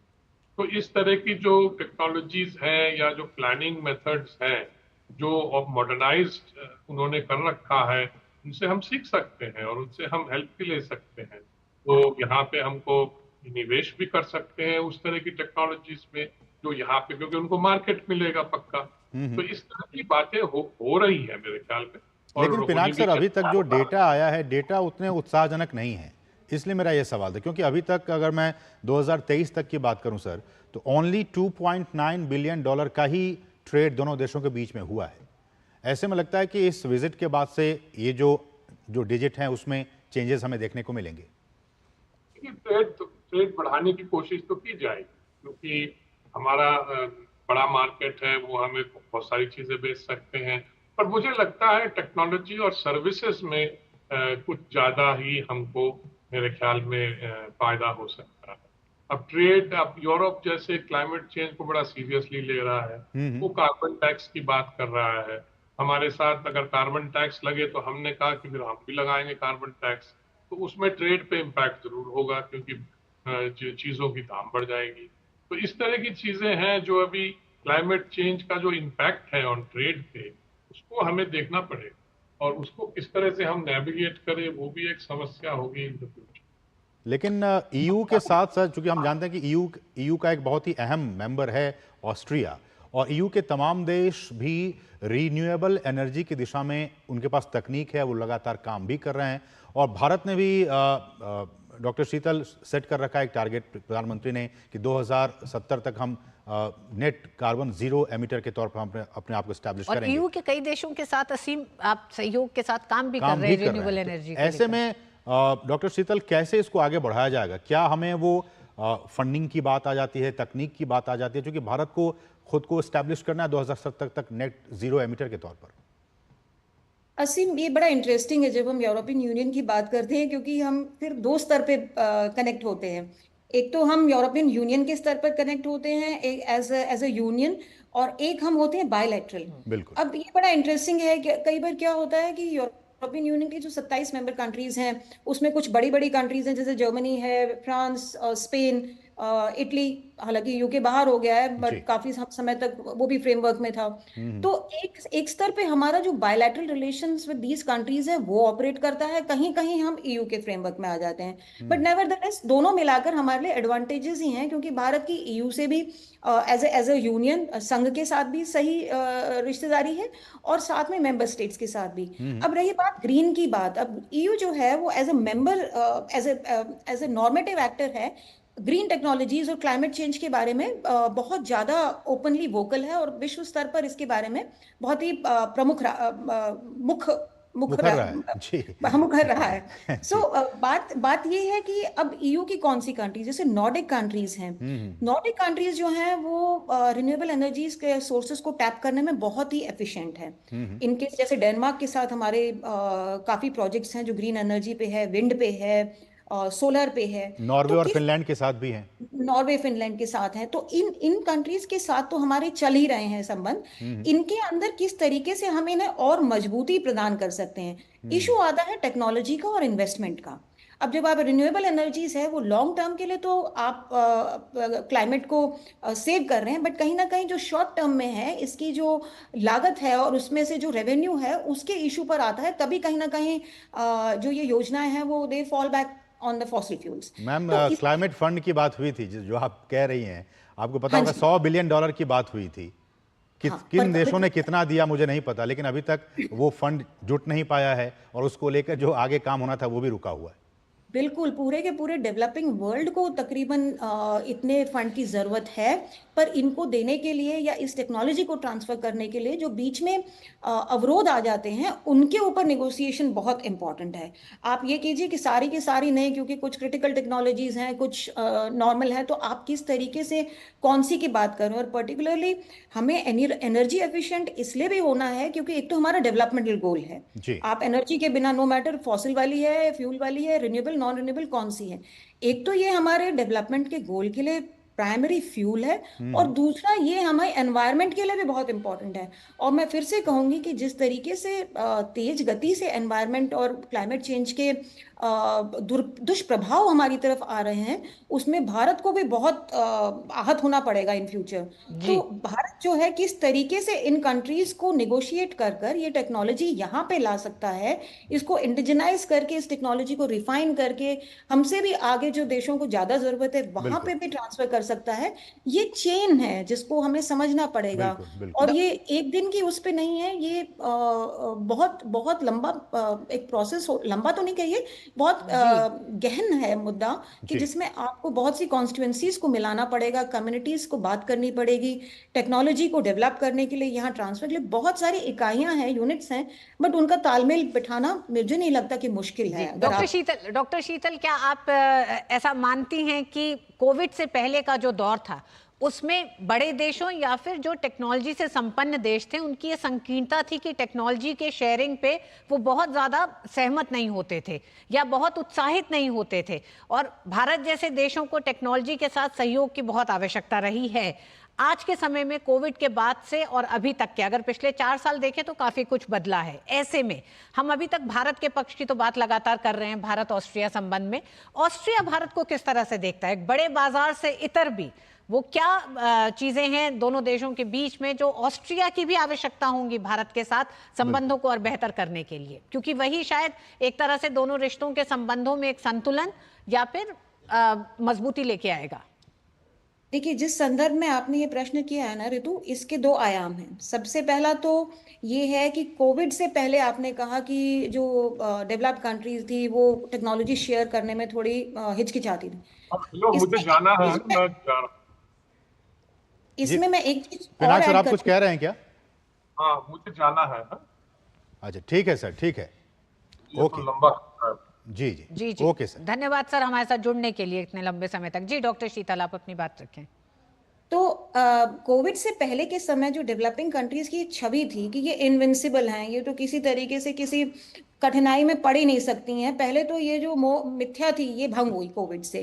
क्यों, देखिए आप यूरोप की कंट्रीज जो थी वो हार्डेस्ट हिट थी। सबसे पहले जो डेथ रेट था या जो जितना भी कोविड का प्रचंड रूप था वो सारा अनफोल्ड जाके यूरोपियन कंट्रीज में हुआ। तो सबसे पहले तो ये एक वो हुआ कि इन जो डेवलपिंग कंट्रीज है इनमें कोई मुश्किलात नहीं आ सकती। दूसरा जो था जो वैक्सीन मैत्री के रूप में मैं इसको लाना चाहूंगी बीच में, कि भारत ने एक बहुत अच्छा रोल प्ले किया। हालांकि हमें भी काफी आवश्यकता थी, बट भारत ने कई डेवलपिंग कंट्रीज को जो था इस तरीके के वैक्सीन मुहैया कराए। अब इसका मैं कि इसको किस तरह रिलेट करती हूँ, इसे मैं इस तरीके से रिलेट करना चाहूंगी कि एक तो विश्व के जो डेवलपिंग कंट्रीज हैं वो भी आहत होंगी, उन पे भी असर पड़ेगा, और जो मतलब मिडिल ऑर्डर कंट्रीज हैं या भारत को कह लीजिए एक उभरती हुई अर्थव्यवस्था या डेवलपिंग कंट्रीज है, almost to be developed in few decades, हम जो हैं हमारे में भी इतनी क्षमता है कि हम भी कहीं ना कहीं एक ऐसा रोल प्ले कर सकते हैं जहां हम लोगों का भला करें, लोगों से मतलब देशों का। अब बात आई ग्रीन टेक्नोलॉजी की, कि आप इसमें किस तरीके से देखते हैं।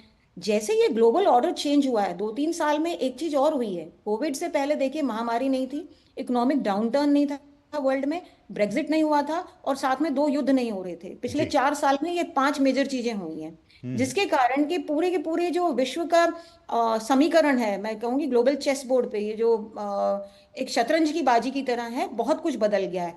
और इंटेंस हुई है चाइना या यूएस राइवलरी, और कहीं ना कहीं जो है छोटी छोटी रीजनल ताकतें जो है न्यूसेंस क्रिएट करने वाले वो भी उभर कर आ रही है। जैसे आप देख लीजिए कोरिया हुआ। तो बहुत सी हलचल है, बहुत सी पॉकेट्स में तरह तरह की, कहीं इकोनॉमिक है, कहीं पॉलिटिकल है, कहीं कंट्रीज के अंदर सोशल है। तो इन सब के रहते आप हर चीज में ये देखिए कि कहीं ना कहीं एक चुनौती आ रही है, पर कुछ एरियाज तो ऐसे उभर कर आते हैं ना कि जहां आप ये कह सकते हैं कि हम साझा मत हैं। और उन साझा मत एरियाज में क्लाइमेट एक है, और उन क्लाइमेट की कंडीशंस में भारत एक ऐसी कंट्री है जो ग्लोबल साउथ को लीड करते हुए इतनी कैपेसिटी रखता है कि नॉर्थ के, ग्लोबल नॉर्थ या आप समझ लीजिए विकसित देशों के साथ एक असर्शन के साथ कह सकता है कि भाई आप हमारे ग्लोबल साउथ की यही आवश्यकताएं हैं, इतना इतना फंड है, इतना इतना, एक साथ नहीं तो आप एक एक चरण में तो कीजिए ना, पहले चरण में। ये डॉक्टर शीतल बहुत महत्वपूर्ण बात कह रही हैं, और इसको मुझे लगता है कि दर्शकों को समझने की जरूरत इसलिए भी है कि डेवलप्ड कंट्रीज वो ऐसे ही नहीं हुए हैं। बीते वर्षों में उन्होंने कई किलो, हजारों टन उन्होंने कार्बन को एमिट किया है, उसके बाद वो डेवलप बने हैं। और भारत अभी डेवलप बनने की दिशा में आगे बढ़ रहा है। हमारा कार्बन क्रेडिट अभी बहुत ज़्यादा है। मुझे लगता है कि इस बात को भी समझने की ज़रूरत है भारत को और वेस्ट को भी, कि अब जो उसका इम्पैक्ट पड़ रहा है, उनके पास पैसा है, उनके पास तकनीक है, वो तो उससे उभर पाएंगे। लेकिन जो ग्लोबल साउथ के कंट्रीज़ हैं डॉक्टर शीतल, वो सबसे ज़्यादा इससे आहत हो रहे हैं। उन पे ज़्यादा जो गरीब, जो वल्नरेबल सेक्शन है, वो ज़्यादा इससे पीड़ित हो रहे हैं। बिल्कुल हो रहा है। और देखिए कुछ दशकों पहले बात करें, जब डेवलप्ड वर्ल्ड जो था डेवलप हो रहा था, उसका उतना दूरगामी असर नहीं था। उस समय जनसंख्या भी इतनी नहीं थी, प्रोडक्शन इतनी नहीं थी, कंजम्पशन इतनी नहीं थी। तो काफी हद तक वो जो था वो सेटबैक जो अब इसके परिणाम बहुत जल्दी जल्दी आ रहे हैं। पहले जो था उसका दर जो था, स्तर या दर या गति आप कह लीजिए, वो धीमी थी, बट वो गति धीमी इस पॉइंट पर आ गई कि पॉइंट ऑफ ब्रेक, यहाँ से बस अब फूटेगा ही आगे अगर कुछ इससे ज्यादा बढ़ गया तो। आप देखिए चाइना ने खूब डेवलपमेंट किया, बट चाइना का भी क्लाइमेट का इशू कितना है। वर्ल्ड की जो मोस्ट पॉल्यूटेड सिटी है वो एशिया में है। तो इस चीज का मैं बार बार यही कहती हूँ कि हम लोगों को खामियाना ज्यादा भुगतना पड़ेगा। और दूसरा एक ये है जी। कि जब वो तरक्की कर रहे थे तब उनके ऊपर कोई ऐसा उनको प्रवचन करने वाला कोई नहीं था, या उनपे कोई ऐसे नियम अधिकार लगाने वाला कोई नहीं था इंटरनेशनल बॉडी कि भाई आप पॉल्यूट कर रहे हैं, आप ये कर रहे हैं। ये पिछली सदी की लास्ट के दशकों की बात है कि जहां से क्लाइमेट कंसर्न उभर कर आया, इकोलॉजिकल सेंसिटिविटी जो थी, कॉन्शियसनेस जो थी, वो उभर कर आई।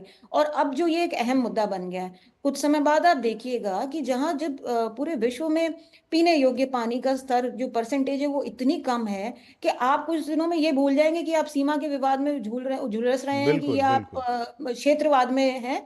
आप ये देखिए कि आपकी पॉपुलेशन वही को तो पीने का मैम, यही पानी तो बात नहीं कह मिलेगा रहे हैं तो कि आप जो करेंगे रोल क्या? प्ले करना चाहिए वेस्ट को, डेवलप्ड कंट्रीज को, वो नहीं अपने उस रोल को, अपने इस दायित्व को नहीं समझ पा रहे हैं। आप देखिए इसलिए नहीं ग्लोबल समझ वार्मिंग पा की रहे वजह हैं। से जो सी लेवल के जो कंट्रीज हैं, इंडोनेशिया और बाकी, वो डूबने के कगार पर हैं। बहुत सारे सिटीज तो डूब भी उनके चुके हैं। रिपोर्ट्स ऐसे भी आ रही हैं कि जो खतरा है सी लेवल बढ़ने का, सी राइज का, वो देख रहा है। ग्लोबल वार्मिंग हम भारत में देख पा रहे हैं, उससे यूरोप भी प्रभावित हो रहा है, अमेरिका भी हो रहा है, तमाम देश हो रहे हैं। लेकिन अभी तक जो सीरियसनेस दिखना चाहिए वो नहीं दिखाई दे रहा है। वो सीरियसनेस इसलिए नहीं दिख रही कि अभी वो इतने प्रभावित नहीं हुए हैं, है ना। इतने प्रभाव, जैसे आप टेररिज्म का लीजिए मुद्दा, जब भारत टेररिज्म से ग्रस्त था या पीड़ित था, जब कोई भी इंटरनेशनल कम्युनिटी में हमारे साथ आवाज उठाने के लिए खड़ा नहीं होता था साथ में, और उन कहते थे आपकी लॉ एंड ऑर्डर की प्रॉब्लम है, ये when it hits you then you realise. और वेस्ट जो है फिर वही है कि संसाधनों के एबंडेंस में वो कहीं ना कहीं ये झटका झेल पा रहे हैं, इसलिए जब तक शांत हैं। जब तक ये क्लाइमेट चेंज के दुष्प्रभाव इनके दर पर आके जिस दिन when they will start knocking their door, उस दिन इनके भी रियलाइजेशन होगा। अभी तक वो क्या है कि ये सारा जो है ट्रेड के उसमें जा रहा है कि हम यहाँ टेक्नोलॉजी कितनी बेच सकें, हम कितना मुनाफा कमा सकें। अभी वो क्लाइमेट चेंज को भी एक तरीके से व्यापार की तरह समझ रहे हैं, हालांकि ये व्यापार नहीं है, ये एक मैं कहूंगी एक नेसेसिटी है, एक ये जरूरत है जिसको व्यापार के रूप में अगर आप परिवर्तित करेंगे तो आप उसका और ही ज्यादा नुकसान पहुंचाएंगे।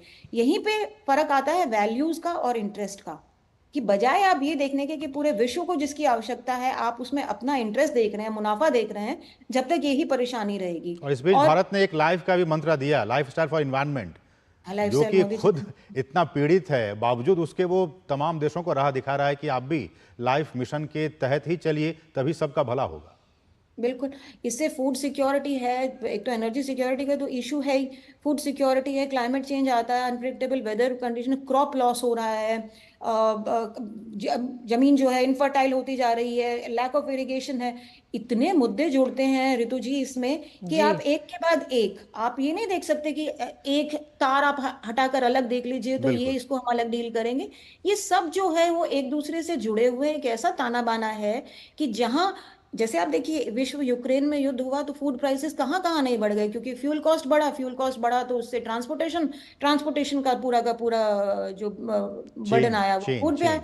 तो फूड सिक्योरिटी से लेके और नेशनल सिक्योरिटी तक सारी चीजें कहीं ना कहीं एक दूसरे से तार जुड़े होते हैं। समझदारी इसी में है, कि मैच्योर थिंकिंग इसी में है कि आप किस तरीके से, आप सारी समस्याओं का हल तो एक मैजिक वैंड नहीं होता कि आप एक यात्रा में निकाल लेंगे या इनसे घनिष्ठ संबंध है तो सभी कुछ हो जाएगा, नहीं। एक मैच्योरिटी, एक हाइप और होप के बीच में एक एवरेज लाइन ड्रॉ करनी पड़ती है कि हाँ यहाँ पे इतना हमें फायदा हो सकता है, और ये फायदा मेरा अपना नहीं, ये फायदा म्यूचुअल इंटरेस्ट है। और जहां तक की बात रही ऑस्ट्रिया हमें कैसे देखता है, देखिए दो परसेप्शंस होती हैं किसी भी कंट्री की, कि आपको एक कंट्री कैसे देखा जाता है और आपका वहां पे इंटरेस्ट क्या है। इंटरेस्ट देखें तो इकोनॉमिक इंटरेस्ट जो इतना कोई हमारा इंप्रेसिव ट्रेड फिगर नहीं है। ऑस्ट्रिया छोटी कंट्री है, 1 करोड़ की तकरीबन पॉपुलेशन है ऑस्ट्रिया, है ना।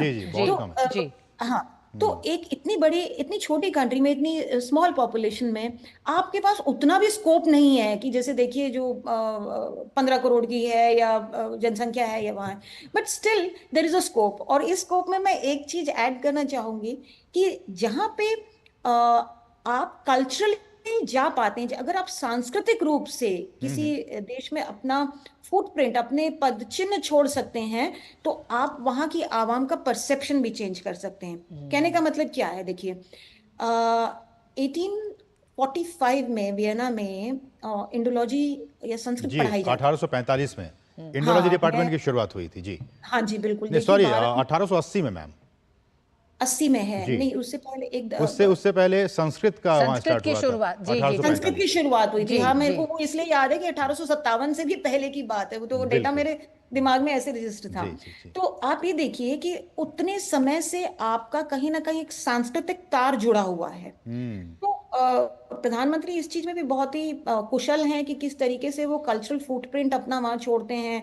योगा को एक तरह से लोगों को ऐसे बताया, ऑल ओवर एक्सेप्टेड है, योगा है हमारी संस्कृति, हमारा कल्चर, हमारा हेरिटेज जो है उसका प्रमोशन वहाँ पे। और ऑस्ट्रिया का यहाँ पे ऑस्ट्रियन कल्चरल सेंटर इंडिया में है, जहाँ पे इस तरीके की मूवीज का शो है, या वहाँ की सांस्कृतिक चीजें जो भी हैं, वेशभूषा है, खान पान है, वहाँ की मीडिया है, किस तरीके से आप इनको एक्सचेंज करते हो। जहाँ आप सांस्कृतिक रूप से किसी के मानस पटल पर कोई भी चित्र छोड़ते हैं या चिन्ह छोड़ते हैं, तो वहाँ आप समझ लीजिए टूरिज्म तो बढ़ता ही बढ़ता है। और टूरिज्म है, एजुकेशन है, साइंस टेक्नोलॉजी है, कोऑपरेशन इन द फील्ड।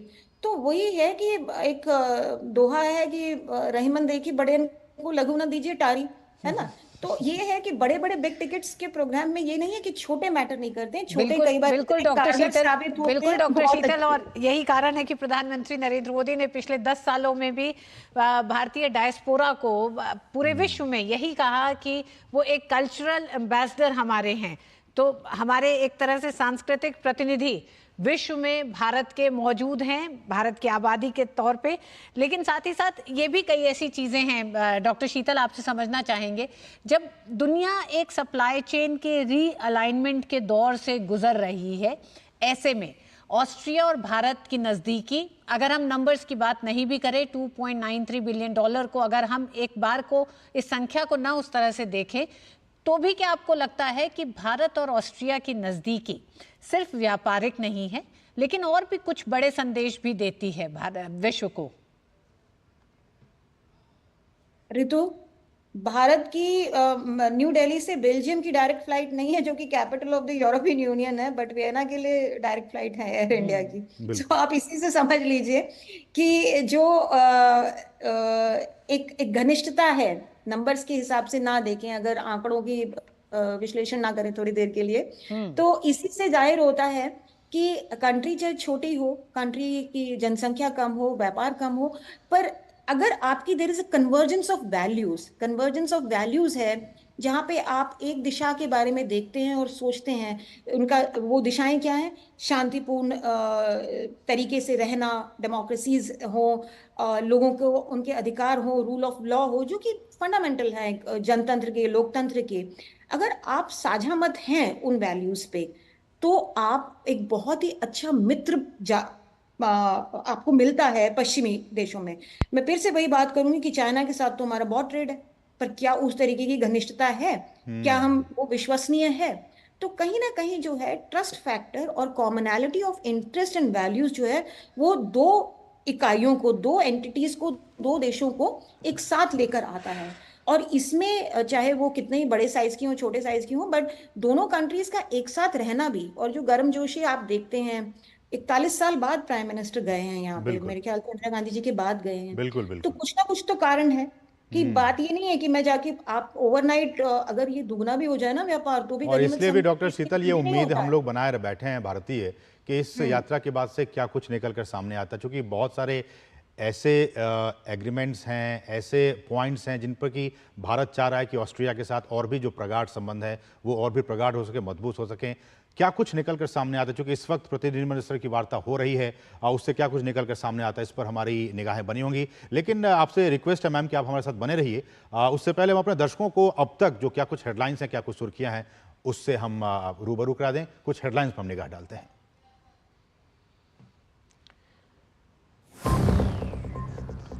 प्रधानमंत्री नरेंद्र मोदी की ऑस्ट्रिया के चांसलर कार्ल निहामा के साथ प्रतिनिधिमंडल स्तर की वार्ता जारी।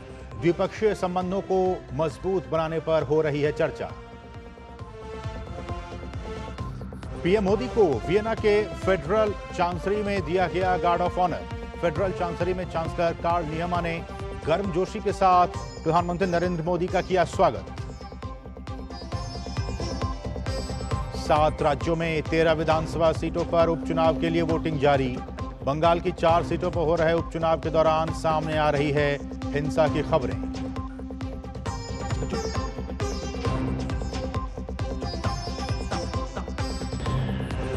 यूपी के उन्नाव में लखनऊ आगरा एक्सप्रेसवे पर भीषण हादसा, 18 लोगों की मौत, 19 लोग घायल।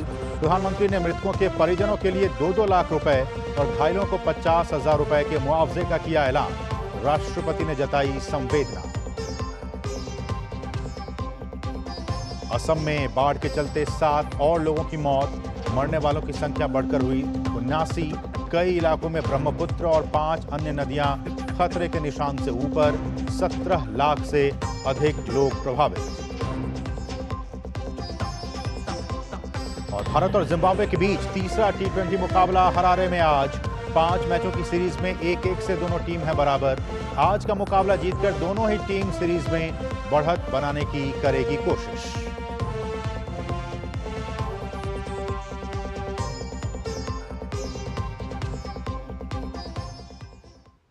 प्रधानमंत्री की ऑस्ट्रिया दौरे पर लगातार हम कवरेज आपके सामने लेकर आ रहे हैं और इस समय प्रतिनिधि स्तर की वार्ता जारी है दोनों देशों के बीच। असीम, और हमारे साथ विशेष मेहमान भी जुड़ी हुई हैं, डॉक्टर शीतल हमारे साथ जुड़ी हुई हैं। डॉक्टर शीतल, हम लगातार बात कर रहे हैं कि किस तरह से भारत का वर्ल्ड ऑर्डर में एक बदलती हुई और एक बड़ी भूमिका देखी जा रही है। इस भूमिका में आप प्रधानमंत्री नरेंद्र मोदी की रूस यात्रा को, और वो भी तीसरे टर्म की पहली अगर विदेश यात्रा हम देखें तो वो रूस की रही और उसके बाद अब ये यात्रा ऑस्ट्रिया की है। थोड़ा करेक्ट करना चाहूंगा रितु, से पहले वो इटली भी गए थे, लेकिन जिस तरह से रूस की यात्रा बहुत ही महत्वपूर्ण हो जाती है। रूस और ऑस्ट्रिया की यात्रा को अगर हम देखें और हम इस तरह से देखना चाहें कि अपने तीसरे टर्म में भी प्रधानमंत्री जब लक्ष्य बड़े भारत के लिए रख रहे हैं तो किस तरह से इन देशों के साथ सहयोग को आगे बढ़ाने में, क्या बड़े देशों के साथ कुछ, जिस तरह के आप बिग टिकट्स की बात कर रही हैं वो बड़े मुद्दे हैं, और ऑस्ट्रिया जैसे देशों के साथ टेक्नोलॉजी के ट्रांसफर के साथ ही जब हम रेलवे की बात करते हैं, हम क्लीन एनर्जी की बात कर रहे हैं, हम स्मार्ट सिटीज की बात कर रहे हैं, तो इसमें आम जनता से जुड़ी वो क्या सहयोग हो सकते हैं जो अभी प्रतिनिधि स्तर की जो वार्ता चल रही है उसके बाद दोनों देश लेकर आगे बढ़े। ऋतु, देखिए, 2 चीजें हैं। भारत के प्रधानमंत्री इतने बड़े देश में यात्रा कर रहे हैं, रशिया में कर रहे हैं। रशिया की जो अभी इंटरनेशनल इमेज है या रशिया न्यूज में क्यों है, यूक्रेन युद्ध के कारण। और कहीं ना कहीं देखिए 2 स्तर पे इसका एनालिसिस किया जा सकता है कि युद्ध एकदम बंद किया जाए जो कि मानवता के अगेंस्ट है, और दूसरा जो है कि रशिया इस युद्ध को किस तरीके से जस्टिफाई करता है। ये नाटो और रशिया के बीच की कहीं तनातनी है, और जो युद्ध है वो यूरोप के दरवाजे पे 2 साल से जो है वो हो रहा है, और यूरोप किस तरीके से इसमें लिप्त भी है और नहीं भी है, किस तरीके से एक डिस्टेंस बनाए हुए हैं, और यूक्रेन किस तरीके से जूझ रहा है। अब इन सारों के बीच में देखिए हम कितना महत्वपूर्ण भूमिका प्रधानमंत्री निभा सकते हैं। पहली बात तो ये है कि वो अंतर्राष्ट्रीय कम्युनिटी की तरफ से रशिया या यूक्रेन युद्ध में क्या मैसेज और किसको दे सकते हैं। क्या इस युद्ध का कोई समापन दिन जो है वो नियर फ्यूचर में है या ये कुछ महीनों और खिंचता है, तो किस तरीके से दोनों देशों की जनसंख्या पे इसका असर पड़ रहा है। और हालांकि यूक्रेन तो काफी सफर कर रहा है।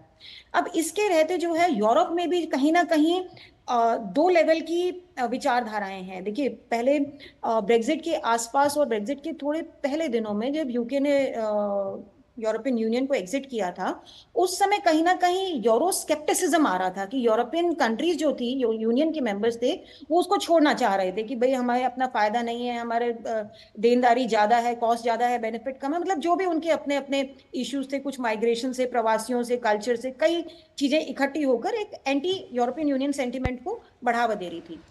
जैसे ये युद्ध शुरू हुआ, कहीं ना कहीं एक सिक्योरिटी कंसर्न ने यूरोपियन कंट्रीज को एकजुट कर दिया। यूक्रेन काफी दिनों से मांग कर रहा है कि वो यूरोपियन यूनियन का सदस्य बने, पर युद्ध के रहते ये थोड़ा मुमकिन नहीं है जी। तो एक तो है युद्ध की बात कि भाई आप युद्ध के परिप्रेक्ष्य में, युद्ध के स्थिति में आप किस तरीके से आप यही कह सकते हैं, और आपकी बात कितने एसर्शन से, कितनी जोर से आप विद कन्विक्शन आप उसको पुट फॉरवर्ड कर सकते हैं। दूसरी बात यह है कि अब तीसरा जो एक पहलू इससे साथ जुड़ने वाला है वो है नाटो का। नेटो की एग्जिस्टेंस जो काफी हद तक एग्जिस्ट तो करेगा ही, बट उसकी सक्सेस जो है काफी हद तक अमेरिकन प्रेसिडेंट पर डिपेंड करेगी। अगर ट्रंप वापस आते हैं तो क्या होगा, और बाइडेन रहते हैं तो क्या होगा। तो कंटिन्यूटी और चेंज का काफी बड़ा मुद्दा है। इसी के नेटो तो साथ मुझे लगता है तीसरा, रहेगा ही मैम, क्योंकि नेटो को तो छेड़ना मुझे लगता है कि यूएस के हित में नहीं होगा। नहीं, यूएस के हित में तो देखिए, ट्रम्प ने जो उन्होंने काफी हद तक ये दिखाया था कि NATO as a burden on America होता जा रहा है, कि यूरोप की सिक्योरिटी के लिए हम क्यों पे करें। तो एक जो वो नाटो को एक एज ए लायबिलिटी देखा जा रहा है, ना कि एज एन एसेट। एसेट है यूरोपियंस के लिए है, बट अमेरिकन के लिए एक तरीके से लायबिलिटी बन गया। तो इस तरीके की जो विचारधारा ट्रम्प अपने दिमाग में रखते हैं, तो उनका अगर इलेक्शन में जीत होती है तो नाटो आगे उसके बारे में एक लेवल पे अलग चर्चा होती है। अब इसी दौरान क्या हो रहा है, कोविड है, भारत की उभरती हुई अर्थव्यवस्था है, भारत लीडरशिप का रोल कर रहा है, डेवलपिंग कंट्रीज भी अपने अपने हितों के बारे में और ज्यादा असर्टिव हो रही हैं, वोकल हो रही हैं, और जी। वो चाहती हैं कि हमारे में अगर इंटरफेरेंस हो तो वो हमारे हित के लिए हो, ना कि हमें एज अ मोहरा यूज किया जाए इंटरनेशनल चेस बोर्ड पे। तो इन इन सभी चीजों में है एक बहुत ही इंटरेस्टिंग सा इमेज समीकरण उभर कर आता है। अब भारत का इसमें क्या रोल है? देखिए, भारत में सबसे बड़ी जो विशेषता है कि यहाँ पे स्टेबिलिटी है। यहाँ ऐसा नहीं है कि रातों रात सत्ता पलट गई या रातों रात इकोनॉमी क्रैश कर गई, नहीं। हमारा बड़ा साइज जो है वो हमारी एडवांटेज है। हमारी एडवांटेज इस सेंस में है कि हमारे पास अर्थव्यवस्था मजबूत है, हमारा समाज जो है वो स्टेबल है, हमारी पॉलिटिक्स स्टेबल है, और इसके साथ साथ जो है हमारा स्किल पूल, टैलेंट, सब कुछ जो है हमारा एक एसेट है। कहीं पे भी वो हमें परेशानी के रूप में नहीं नजर आता। ऐसे में जो बाकी विश्व के देश हैं, जो हमने शुरुआत में बात की थी, जी। कि हमारा जो ट्रस्ट, हम पे जो विश्वसनीयता है, वो आप आंख मूंद कर सकते हैं कि यदि भारत में हमारा इन्वेस्टमेंट है तो कहीं डूबने नहीं वाला है, या भारत से हमारे समझौते हैं तो इनमें कोई पीछे कोई अलग मंशा नहीं है। तो विश्वसनीयता का जो इंडिकेटर है या स्केल है जिसपे आप भारत के साथ अपने रिश्तों को मापते हैं, तो कोई भी देश आज की तारीख में असीम ऐसा नहीं होगा कि वो अब भारत से दरकिनार करना चाहेगा। और भारत के भी कुछ एस्पिरेशंस हैं ही मैम, कि जैसा कि प्रधानमंत्री ने कहा कि इस तीसरे टर्म में हम तीसरी सबसे बड़ी इकोनॉमी बनना चाहते हैं, 2047 तक हम डेवलप्ड इकोनॉमी बनना चाहते हैं। तो इसमें भी चाहे वो यूएस की बात हो, यूरोपियन यूनियन की बात हो, वेस्ट की बात हो, इन तमाम देशों का भी एक अहम रोल है इन तमाम चीज़ों को अचीव करने में।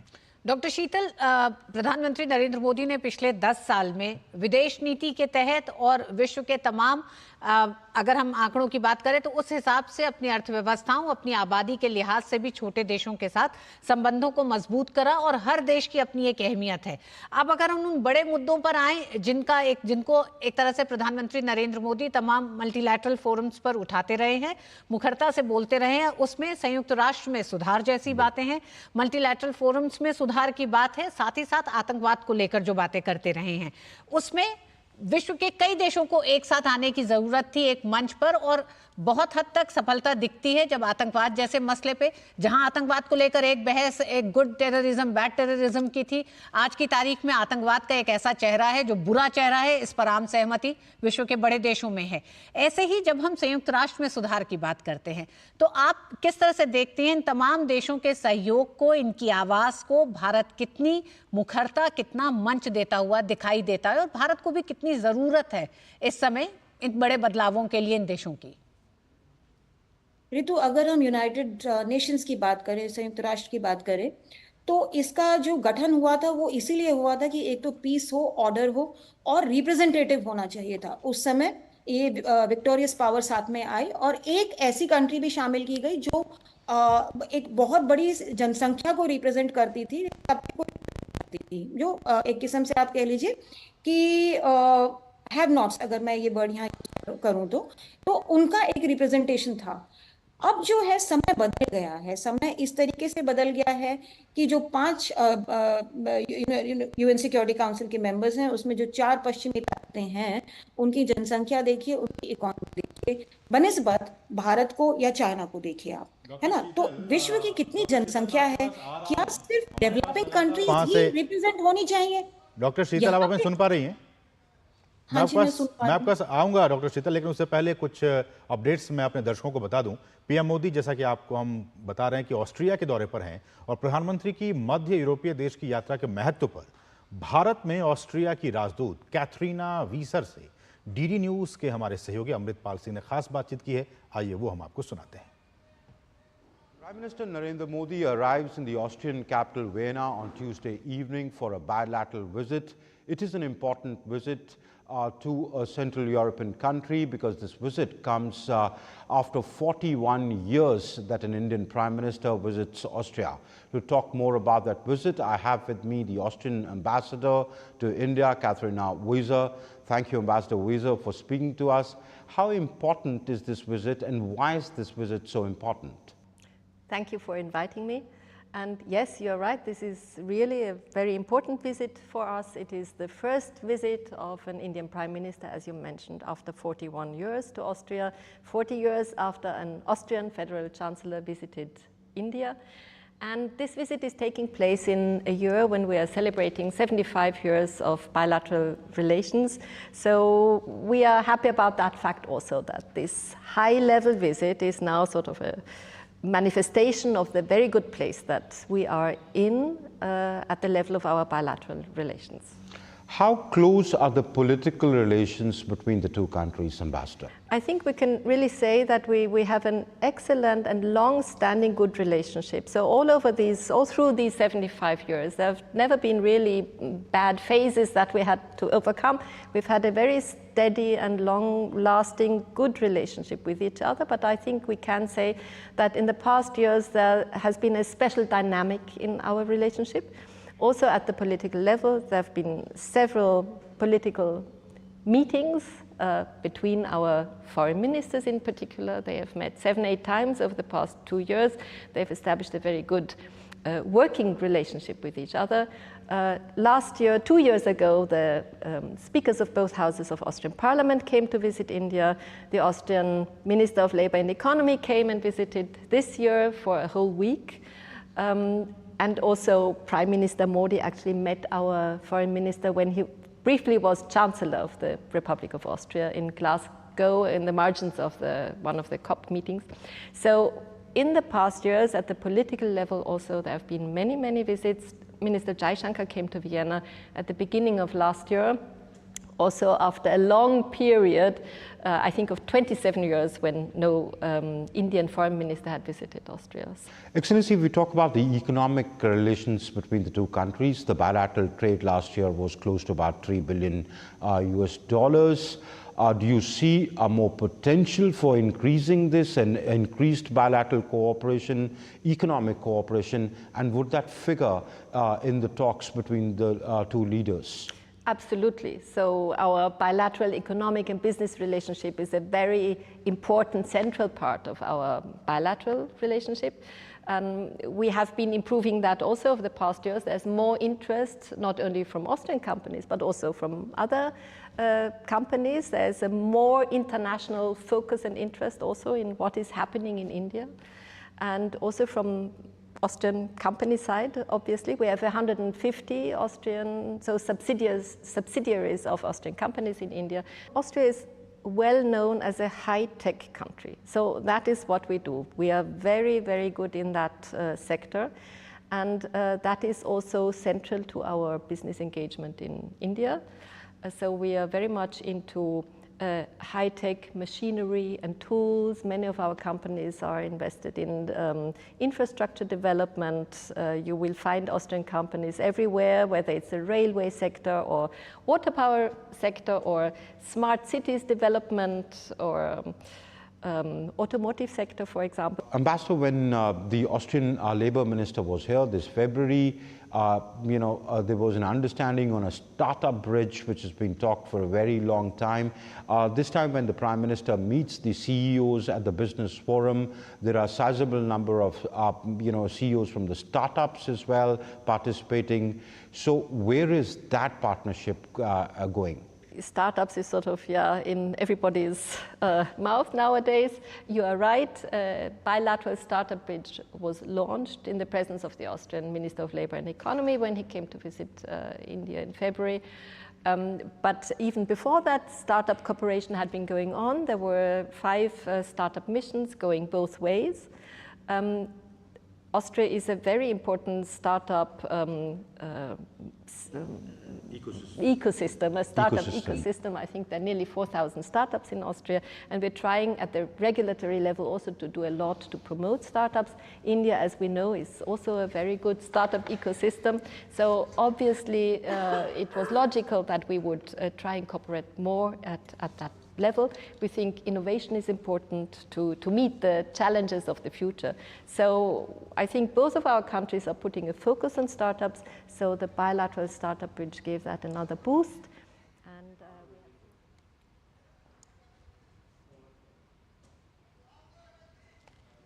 And in Österreich begrüßen zu dürfen. 2024 ist gleichzeitig auch das Jahr des 75. Jahrestages der diplomatischen Beziehungen zwischen Indien und Österreich. Of the beginning of diplomatic relations between India and Austria. There is a very good relationship between India and Austria. It's a trust, a relationship of trust, which began in the 1950s. India, for Austria, was an important partner and a supporter when it came to bringing the peace negotiations, which resulted in the State Treaty, to a conclusion. There was a standstill in 1953. Situation was difficult. It was difficult to make progress with the Soviet Union, and it was Foreign Minister Gruber who contacted Prime Minister Nehru and us, asking for support in the negotiations to bring them to a positive conclusion. And this is what happened. India helped Austria, and in 1955 the negotiations came to a positive conclusion with the Austrian State Treaty. What unites India and Austria is concern over the development of the geopolitical situation. Against this background, last night and this morning, we had very intensive talks about the Russian war of aggression against Ukraine. For me, as the Federal Chancellor of Austria, it's particularly important to get to know India's assessment and to understand it, and to familiarize India with European concerns and worries. Moreover, the conflict in the Middle East was a major topic, and in addition to this challenging geopolitical situation, we also referred to the positive aspects of our cooperation: economic cooperation, cooperation in research, innovation, and investments in the future. First, about Russia. Before his visit to Austria, Prime Minister Modi paid a visit to the Russian president. Therefore, it was particularly important for me to hear about the Prime Minister's personal assessment regarding the intentions of Russia in respect of the peace progress. Our shared objective is to achieve a comprehensive, just and permanent peace in line with the UN Charter. My cabinet has been in constant contact with the European Union. Yesterday, I talked to Charles Michel on the telephone about potential perspectives and issues in this context. What is particularly important is the support of the European Union for a free and prospering Ukraine. Austria is making a substantial contribution. We're supporting the policy of the European Union on the one hand, but on the other hand, we have also delivered 250 million euro in bilateral aid. For me, it was an important signal that India, as a founding member of the BRICS organization, participated in the Swiss Peace Summit at Bürgenstock. Today we've been talking about an even stronger commitment and about possibilities of reviving the peace process. Prime Minister Modi and myself discussed the unique position of India in the so-called Global South. India is an important and influential and creditworthy country. India is the biggest democracy in the world, and therefore India's role, especially for Austria, is more than important when it comes to the peace process and future peace summits. As a reliable partner, Austria will be available as a site for dialogue, making use of its unique position as a neutral country, a member of the European Union, but not a member of NATO. As such, Austria is willing to act as a bridge builder and to contribute towards the achievement of a peaceful solution. Let me move on to economic relations. Currently, the world economy finds itself in a challenging situation. Against this background, it is particularly important for Austria, a strongly export-oriented country, to find new forms of economic cooperation. Today already there are excellent economic and trade relations with India, marked by mutual trust and confidence.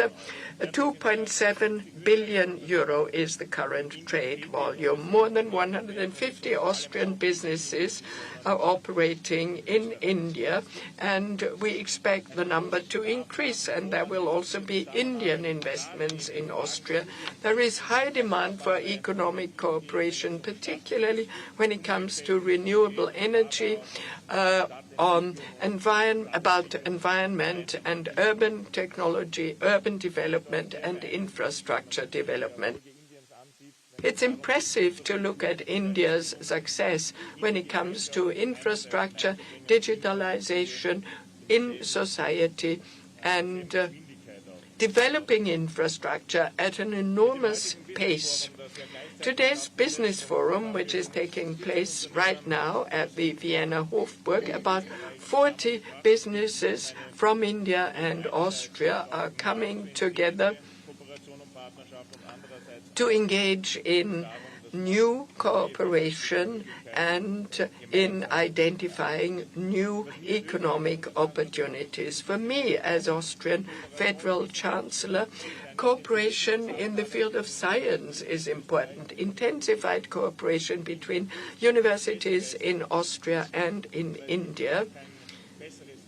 There is no better means of bringing different cultures and civilizations together than to ensure that young people can meet, have encounters in many ways.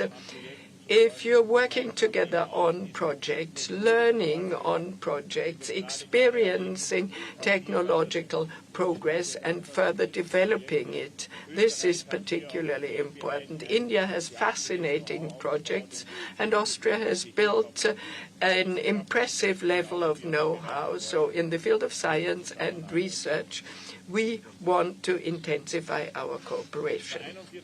41 years ago, that was the last time a prime minister of India visited Austria. I'm particularly happy that we are able to further build and develop cooperation with the world's biggest democracy in the interest of a good future for future generations. Thank you very much.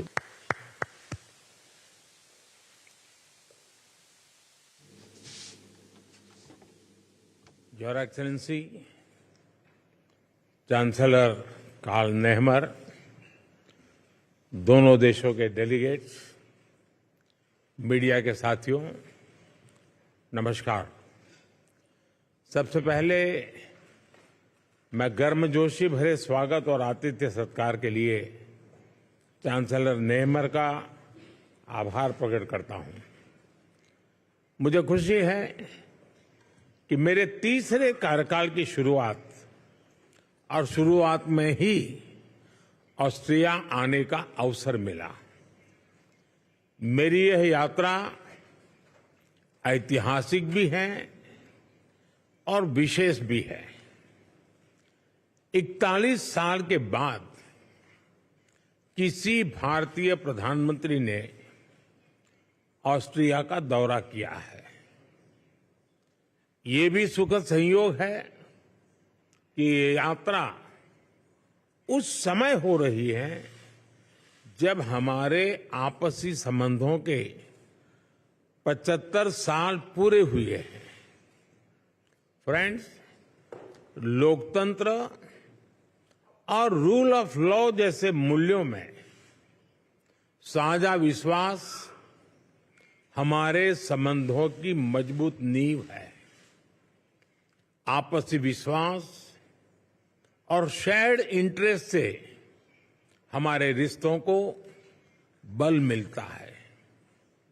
आज मेरे और chancellor नेहमर के बीच बहुत सार्थक बातचीत हुई।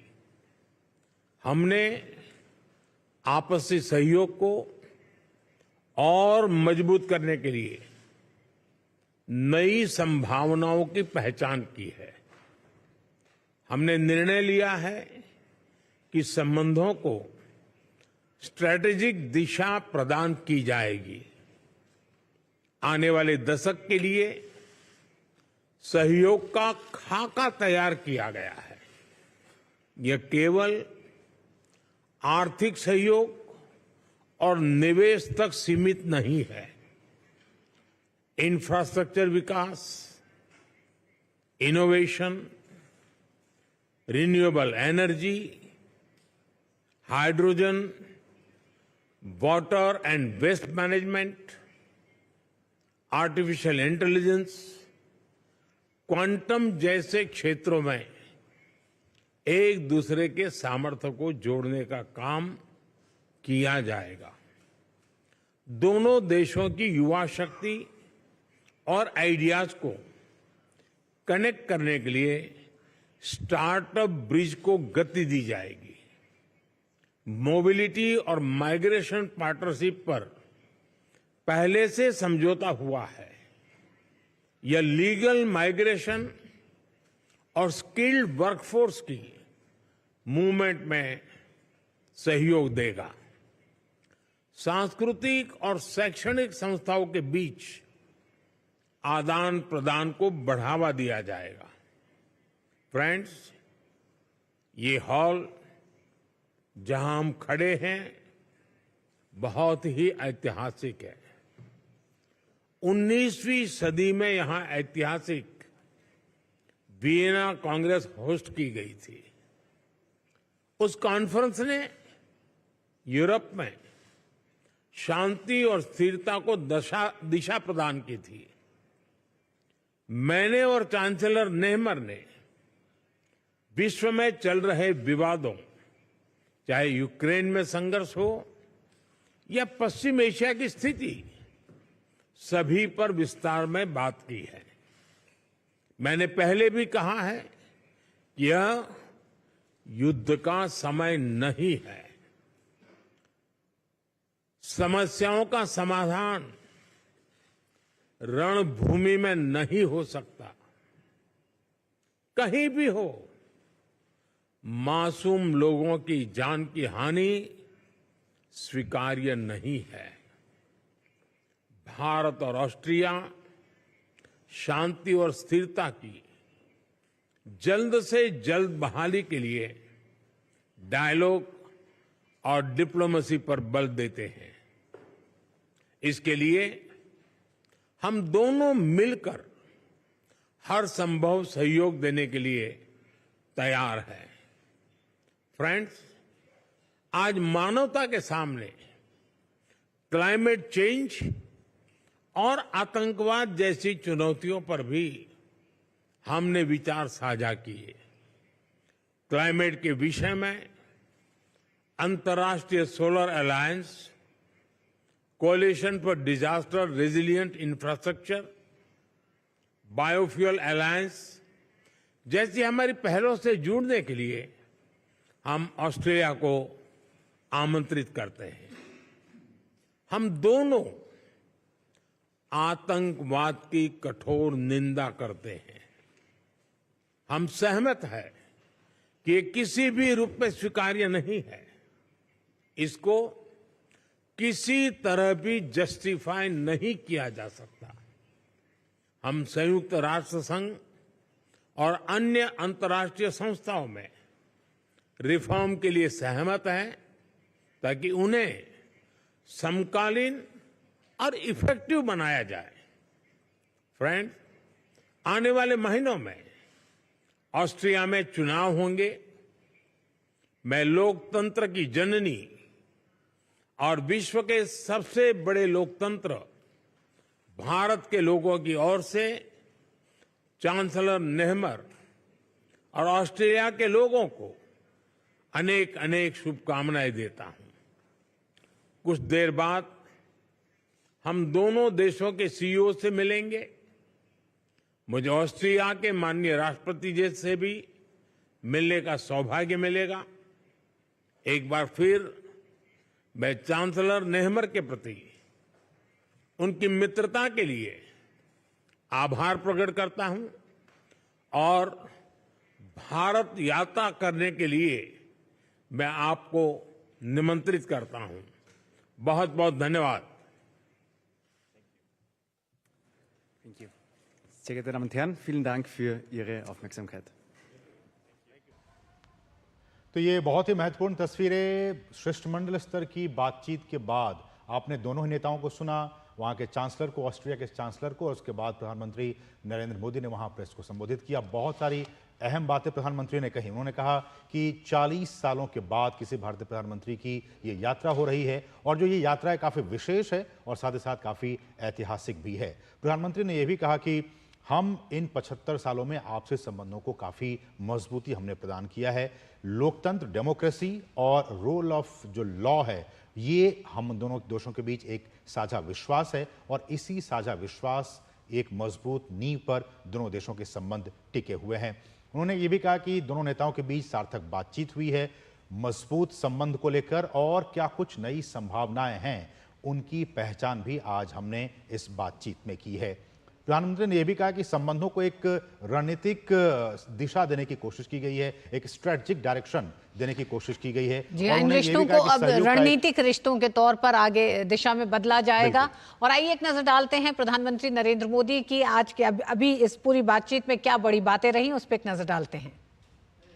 Chancellor नेहमर के साथ सार्थक बातचीत हुई। प्रधानमंत्री ने कहा दोनों नेताओं के बीच काफी सार्थक बातचीत हुई, पॉजिटिव बातचीत हुई है और रिलेशनशिप को स्ट्रेटेजिक लेवल पर कैसे ले जाएं, इसको लेकर भी बातचीत हुई है। संबंधों को रणनीतिक स्तर पर ले जाने को लेकर भी दोनों नेताओं के बीच बातचीत हुई है। इकोनॉमिक टाइज की बात हो, निवेश की बात हो, सिर्फ यहीं तक हम सीमित नहीं रहेंगे, इसके आगे भी अपने संबंधों को आगे बढ़ाएंगे, इसको लेकर भी बातचीत हुई। Infrastructure development, water management, waste management, quantum तकनीक जैसे क्षेत्रों में भी आने वाले दिनों में दोनों देश सहयोग को आगे बढ़ाएंगे। साथ ही साथ दोनों देश शांति और स्थिरता के लिए बातचीत और कूटनीति पर भी जोर देते हैं, इस बात का भी जिक्र प्रधानमंत्री ने किया। साथ ही साथ यूएन में और जो तमाम जो मल्टीलैटरल ऑर्गेनाइजेशन हैं उनमें सुधार के लिए भी सहमति जताई गई है। प्रधानमंत्री ने इसका भी जिक्र किया, यूएन को लेकर उन्होंने जिक्र किया। तो ये कुछ अहम बातें ऋतु इस प्रतिनिधिमंडल स्तर की वार्ता के बाद जब दोनों जो राष्ट्राध्यक्ष हैं वो प्रेस को संबोधित कर रहे हैं। जी हाँ, और प्रधानमंत्री नरेंद्र मोदी की ऑस्ट्रिया यात्रा से जुड़ी तमाम और जानकारियां भी आप तक हम लेते आएंगे। फिलहाल अभी के लिए मुझे और असीम को दीजिए अनुमति। नमस्कार। नमस्कार।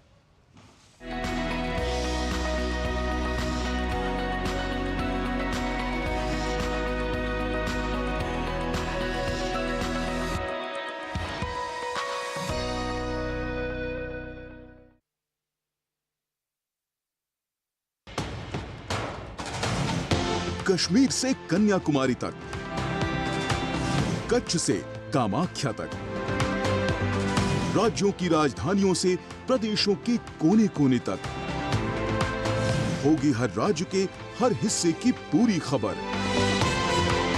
देखिए भारत at 7 खबर राज्यों की, सोमवार से शुक्रवार शाम 7 बजे सिर्फ डीडी न्यूज पर। एंजॉय कीजिए सुपरहिट फीचर फिल्में